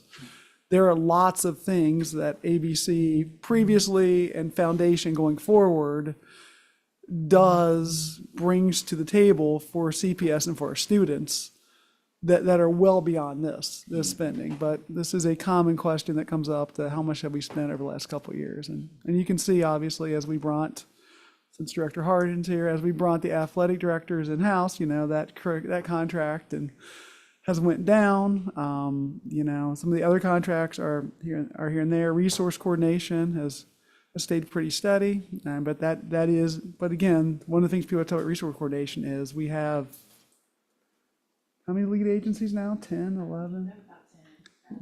Yeah. ABC is our biggest one, but we have 10 or 11 lead agencies, all who have the same contract with us. So I always say, like, if we weren't contracting with ABC for this, we would probably be contracting with somebody else. And then there are the awesome folks at Clicky who do it for us. who just do it for us. We should always point them out as a contributor to the district. Sir? And I just want to make one kind of clarifying point, like the revenue or the dollars that would come in from any grants or foundation, any work the foundation does is a donation to the district, right? It's treated as a donation to the district. Mm-hmm. In the same way we would track other groups that donate products or donate resources or services, right? Mike, Treasurer Guston. Yes. So like it would be counted in under like No problem. what we received as a donation to the district, not so much as a revenue the district can do what it kind of wants to with it. And so we've seen that before with like groups who've donated facilities, vans or Equipment, equipment, yes. that type of stuff, that are high dollar amounts that the district would otherwise have had to pay a lot of money for, that comes to us at a benefit. But it comes in as, I know, for instance, like the Walnut Hills Foundation donates a lot of resources to the school to allow the school not have to spend their dollars on things. And some of our other school foundations have done it in the past, including like buildings that we built that have been solely built off of foundation dollars. But they've always come in, they always are tracked as a donation, not per se revenue, right? Yeah, I mean, it's kind of like why we have that donation section in the Treasury report. I mean, at the end of the day, the great thing is it's all resources that go to our students, regardless of whether we spend the money or someone else spends the money. Yeah. If we get the items or the services as a donation. And there's some tax implications also for reasons why they would be Yes. considered Yes. donations also. But is that something, the internal auditor person, chief executive? Is that something you want to talk about, chief, or not? Because the donation piece is critical. But when we create a foundation, is it no longer reported as a donation to the district, but does the foundation serve as the conduit? How does that work? I mean, we don't necessarily see the stuff that the I think Walnut it's Hills still- Foundation spends in any treasurer report. I think we see what they give to the school over a certain amount. We kind of as a see the donation. get, like, But the donation to them is separate. Their donation to us is what we would see. So like, so if someone gave like $1 million, until they spend that $1 million on something for our students, we won't see it. Once they do, Well, this is important reportage because, this board will find any number of ways to look a gift horse in the mouth several times an hour, which we spend an hour, but Chief? I was just going to add, I think it depends the form in which the donation reaches us. So let's say the foundation, donates something of a like kind. So if it's a service or a asset, I think we would recognize that as a donation. And then the flip side of that is those expenses, if they were something we would have otherwise covered, would just be excluded from our expenses in our budget entirely. So that would alleviate some of that budgetary strain. I think the other side is if it's a financial donation, and then it would enter our books from a financial side as revenue. We would have to uphold the intent of the donor, and then we would in fact recognize the expense. So I think it just depends at which point it reaches us and whether it would follow kind of more of an accounting side of things, or if it would be more of a recognition of a non-monetary donation. That would be my take on it. that is a good distinction. If someone writes us a check, we're going to recognize that as revenue, and you'll see the revenue and the expense side out of it. If someone works with us and donates an item, so it could be the same way. Like I remember when my child was young, we decided to buy iPads for her. I worked with the principal. I was on the PTA for like a hot second, but had they written a check and said go buy iPads, we're going to take those revenue. We'll spend the money. But if they went out and just bought them and then handed them to us, then that's going to show up as a donation, and we'll track that as equipment. We'll tag it. It becomes an asset of the district. Well, if it pleases the committee, I would like the chief and the treasurer and the general counsel to kind of figure out what that really would be and report back to finance next month, if that's possible. Mr. Craig? I was just gonna add, because I think we were doing a policy update with regard to donations. We had a kind of conversation around this last year, in part because you had folks who were trying to donate to teachers specific through foundations. So like I want to give this phone to this teacher, so I can't do it directly. So the foundation can, and we're like, no, they can't do it either. But I think there was a conversation around like crowdsourcing and that kind of stuff. I think was what we were also talking about in that. Well, I'd put that into that whole assignment, I think you're Yeah. right, because I've gotten a couple of things of, there's somebody crowdsourcing, using, what is it, Nextdoor? Or something. Nextdoor, and Raise a lot of questions, because it's actual money. going to somebody particular, and it's strange. And I Chief. was just gonna add, I think we're well positioned. I think a lot of the foundational work around some of the basics has been really well defined. And I think this is an opportunity to add the definitions we need, look into the tax and the law and all the other implications and make sure we set things up properly from the jump. So I think that's a great assignment. Great. We'll do that next month. Do the next month. All right, let's keep going. Let's see here. I think we're, Oh, boy. Not sure how I'm going to do a TIF and CRA. All right, so Rob, if you go to slide 42. So the next thing on the agenda in is, the encyclopedia. yes, so we're going to do a lot of submit as written to this, I believe. Please. There's, and honestly, there's a lot of background in this presentation, so I would Would you want to recommend. save it, or? No, We no. need it? Okay. No, I would recommend if you're interested in this, this is the one meeting that Miss Dunn is not at, and she's usually the most interested on this. But there's a lot of background information we won't go through, but if you have questions, please look at that. If we just go ahead and talk about, if you go to slide 46, Rob. So just really quickly, CRAs, that stands for Community Reinvestment Area, and we talk about this a lot. Just the payment process. So these are tax abatements that. Bless you. You're good. These are tax abatements property owners get, and these are the ones that we actually bill for. So we maintain the data of this, the parcels, the values, those sort of things, and we bill twice a year. So if you go to the next slide, you can see there's two different rates depending on when the contract was in, and this is negotiation between us and the city of Cincinnati. So we have people at the 25% rate and a 33% rate, effective in 2021. Most of them are still on the 25% rate. So you can see we're down to 361 active CRA contracts. If you go 2 slides, Rob, interestingly, we are not seeing the volume that we did before. It's slowed down a bit. I don't know if that is kind of the overall commercial real estate kind of slowdown hitting us. I think that's part of it. It's trends, but there were a lot of CRAs that terminated last year. We had 34 that just expired. These are for a period of years.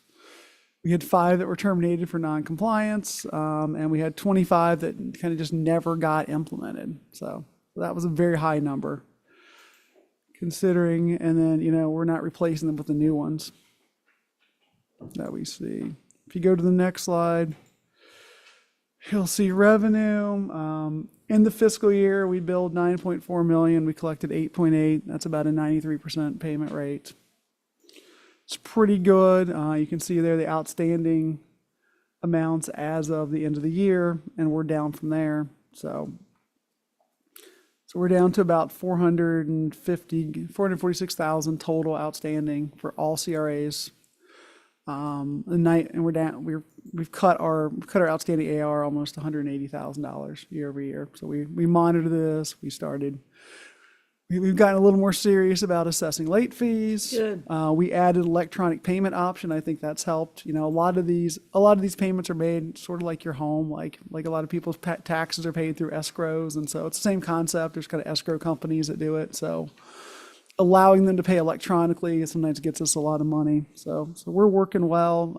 The city has been supportive. So there is some language that if you miss more than 2 payments, your CRA can be terminated. So that tends to keep the payments coming in. And then quickly, if we can talk TIFs. So if you go to slide 53. Okay, so On the CRAs and then the TIF piece, if there's a way to help us, well, if you kind of do it here, it would be important for the board to know the neighborhoods. If there's just a geographic kind of way to center some of that information. Okay. Not now, but yes, in the future would be helpful based upon where our facilities are. Yes. So TIFs, just high level, TIFs are an economic development thing through a city or township, and so they create a district or area that's a TIF, the tax abated money goes then to the city. And so then they use that to do improvements in that district. So those are the kind of improvements you do. We have a bunch of them, all the townships and the city. City is by far our largest customer for those. The nice thing is we don't bill, they pay us. So when they get their tax settlements from the county auditor, then they write us a check and we just make sure we collect them all from everyone, tick them off, and we're good. You can see it is a significant source of revenue over the course of a year. I mean, we're looking at over, last year, over $37 million in a calendar year. So that's quite the thing. And then if you hit the last slide, this is kind of interesting. I always say the city's our biggest. So yeah, the red is the city, then the blue is everybody else. Yes, and you can see that this has been a nice increase. One of the nice things is that as property tax reappraisals happen, not only does it increase ours, but it also increases these. So they're under the same reappraisals. Wow. And that is TIFs and CRAs in 2 minutes. I love it. Love it.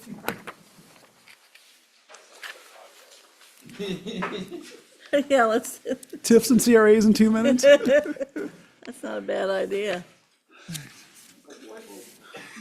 All right. I believe we are on the last item on our agenda. And he's been so patient. It's actually me. Oh, it's you. Go for it. Yeah. So I'm here to present on our Schedule EQI. So we have been, I'll start off by saying I pushed us a week earlier on the date on my slide, so sorry about that. I'm trying to move time faster.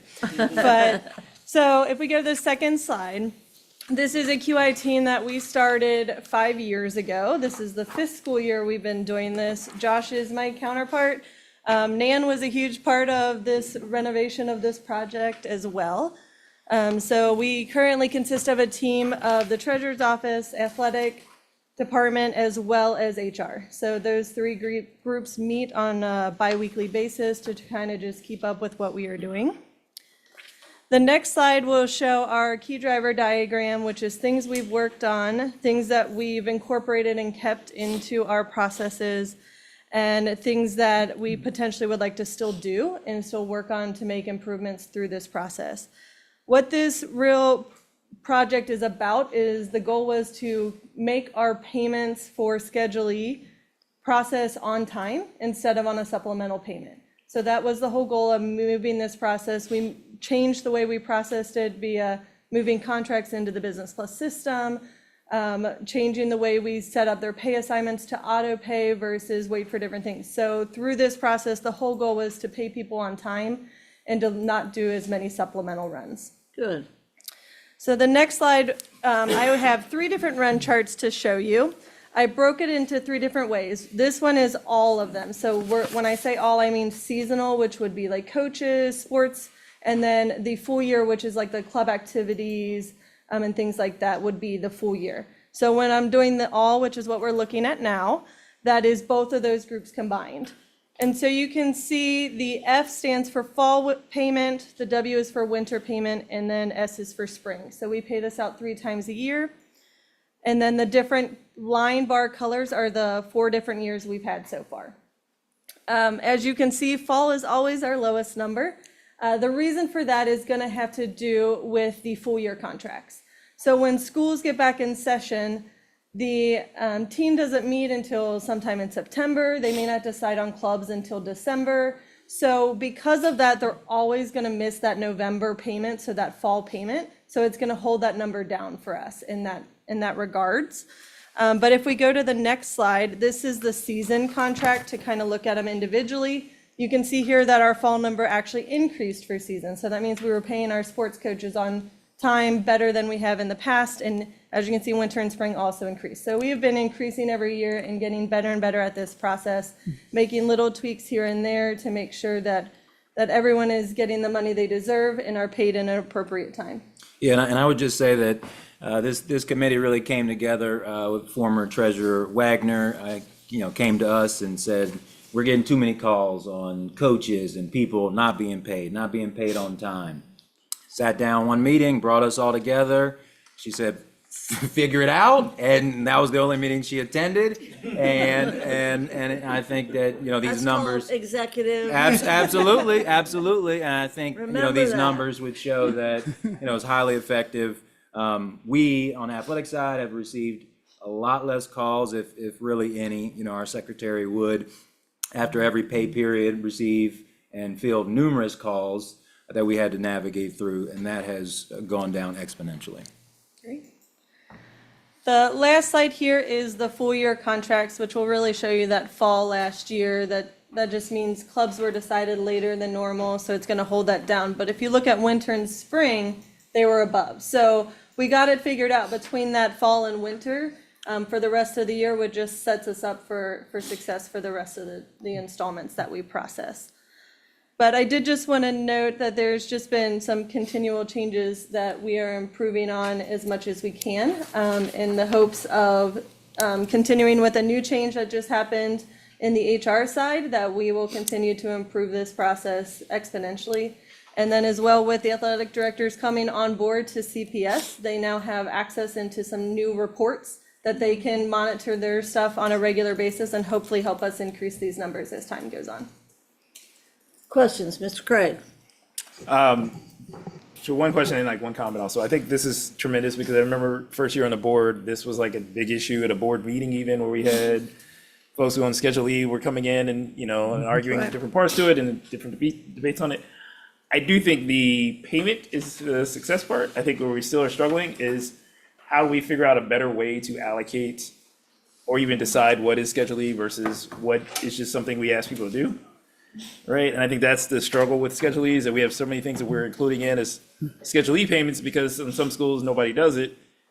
And on some schools, every year somebody does it, right? And so that's just its own challenge. I think maybe the question I would have, as we think about the fall payment, is there any thought process to when that happens that may help improve the efficiency of that payment? Because I recognize that some of it won't happen until December or November, but if there's a way, for instance, to catch more of the folks either earlier in their part, maybe it's communicating to the students earlier about the idea of being a part of the group, or if it's giving a 2-weekend, 3-weekend, kind of make your ideas or make your choices. Because I feel like some of the schools will always have these programs and they have people join day one, and other schools, you may not have it at all. And so I don't know if there's a way to get us making some of those decisions earlier, or at least giving some more of a buffer to help the fall number look a little better. Yeah, I mean, on our end, I know that the fall becomes a beast just with the amount of contracts that we have. So on the athletic side, end of a fall season, you're gonna pay that fall coach. I think that there's opportunities to look at, talk with the schools about those non-athletic contracts that come in. To Jess's point, they're trying to get all these clubs and activities that may not even have started at that point or been started. So I think that there's certainly opportunities. And then there are some clubs and activities that just won't even be in that fall mix, right? They're not even in that payment. They are starting in the winter, the ski clubs and those other like end of season activities.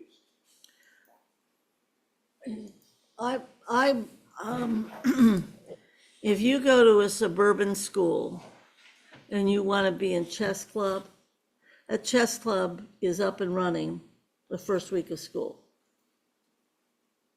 And they know who their sponsor is, they know who's going to be helping them, they've even got what competition they're going to be competing in that year. So it seems like this is not on you all, it's on the schools, this is on the principals at the schools, that when school year is over, those schools need to, LSDMCs, as I understand, or ILTs. Right. ILTs make the decision as to what clubs, which I think is also an incorrect assignment for them to have that responsibility. But they should be making that decision at the end of the year so that they know what the schedule of their activities. I mean, we get a lot of heat unfairly. We're getting it from city council that why aren't these kids doing more things at school? Well, there's not an urban district that has more activities than we do. But this late start, you want to get the culture started right away, so that would also help with this for you all. It seems like somehow, I don't know, maybe we talked to the superintendent about it, that that's an expectation at the end of the year, that at the end of the year, people in that school building know what starts or what clubs there are. I mean, how does this work? Yeah, I think that some of that does happen, and you will see year after year same clubs and activities. But you also have to understand that at the start of the year, the schools are going to listen to the student's voice, right? So new year may come in, and there may not be the interest in the chess club. It might now be interest in some Pokemon club, right? Like it comes and goes from what the student voice brings. And then, is there a staff member that is in that school building that can support that particular club? So we do start it at the end of the year through the budget process. The schools are shared at the end of the school year what their budgets would be at that time. And they kind of plug up placeholders of what activities they have, what they think they're going to have next year. But then they do, to Jess's point, come back at the start of the year and assess, are we having these same clubs? Are there new clubs? And then to Brandon's point, it's looking at the existing clubs, new clubs, but then also looking at, did my budget number adjust, right? We know that, through some of the budget issues we were working through, the school got a different number at the end of the year that then adjusted because of some cuts that we had to make, I right? understand that. In a new club, there's some aspect of Schedule E is in the contract of CFT. So it's, we don't need to do this now, but the idea of that somebody can create a new club, does that get added to the contract? So the general clubs is just a club advisor, right? So that's in the contract. It says club advisor. So that is a lot of flexibility on the school level that stipend can be utilized for any club. But there are some, like you said, that are listed specifically. Right, and this is also where we have the greatest degree, I think, of concern about inequity in the schools, is what kind of activities the children have or the teenagers have, school by school by school. So this is a great thing to really, I'm thrilled that this is getting attention. And obviously needs even some more attention at the school level. Yes, sir. Just a quick question, and again, I think this may be helpful for us to understand as well. So for instance, if a club is not what it was planned for, it's not started until November, right? Do the payment would then, in theory, be why the percentage would be lower in the fall, right? Because you would, in theory, have someone who you didn't know that you had to pay until kind of mid-semester, so now you're processing everything at a different time frame versus something that starts on September 1, that part, so like, even in that sense, like those ones that are September 1, what it is, we're probably in that like 98, 99% percentile of those things, and I think the same thing would happen in the second semester, right? Like a program or group starts an activity or something happens that we did not plan for, probably why we're not at that 100% mark. And I think that's just a hard thing to do. I think what we also might be talking about is whether something should be Schedule E or not. Or whether there's any accountability as to Well, but I mean, I think like, for actually instance, happening you for that could club. pay folks who are going to be doing this every year Right. as a teacher with this additional pay, as opposed to doing Schedule E for things that we don't know that are going to exist every year or that are not normal employees. And I think that's one of the things I've really been pushing us to think about, Right. rethink about in this. Because I think there's a space for advisors, yes. If you're a faculty member or teacher and you're an advisor, like that's the role that we could pay you to be. And no matter how many clubs you have, you're not incentivized to create a new club so that you get this pay, essentially. Like you're incentivized to be there to support the students, but not necessarily to do like, we gonna have a club of 2 people this year. We'll have a club of 17 next year, like that type of deal. In the same note, we have other folks who are not regular employees of the district or not performing what there's otherwise are normal function of the district that we should be paying for their services. And those folks, I feel like we probably are more accurately getting those things. We know a sport has a certain, certain timing for when it happens. So we can probably pay coaches pretty regularly. Performances, we kind of know when theater performances will be, so we kind of have a better understanding of that pretty early on. But I think it's probably some of these other ones that are we don't know until we know that probably delay the fall processes. And again, it's the difference between something that's pretty formalized, which is athletics, versus those things that aren't that formalized. And my interest is those things that aren't athletics need to be as formalized as possible, not ever as much as the athletic thing is. Got that, and that's valuable, and that's the building block for everything, as far as I'm concerned, extracurricular. But please, this has to get, you guys are doing a good job on the pay part, but I'm worrying about the kids not having the clubs that they need to have for the same time. And I think every school should be able to tell the parents and the kids what clubs they have before the school year starts. You have your I was just, comment? I was just curious, the November payments that are late, do they generate the phone calls? Somewhat, not as much as they would have previously, because they kind of know the ADs are like aware that one's not going to make it because of the process we put in place. But there are some instances where something just got missed in the line of the process, and those calls do come in, and then we try to figure it out and process it as soon as possible. Great.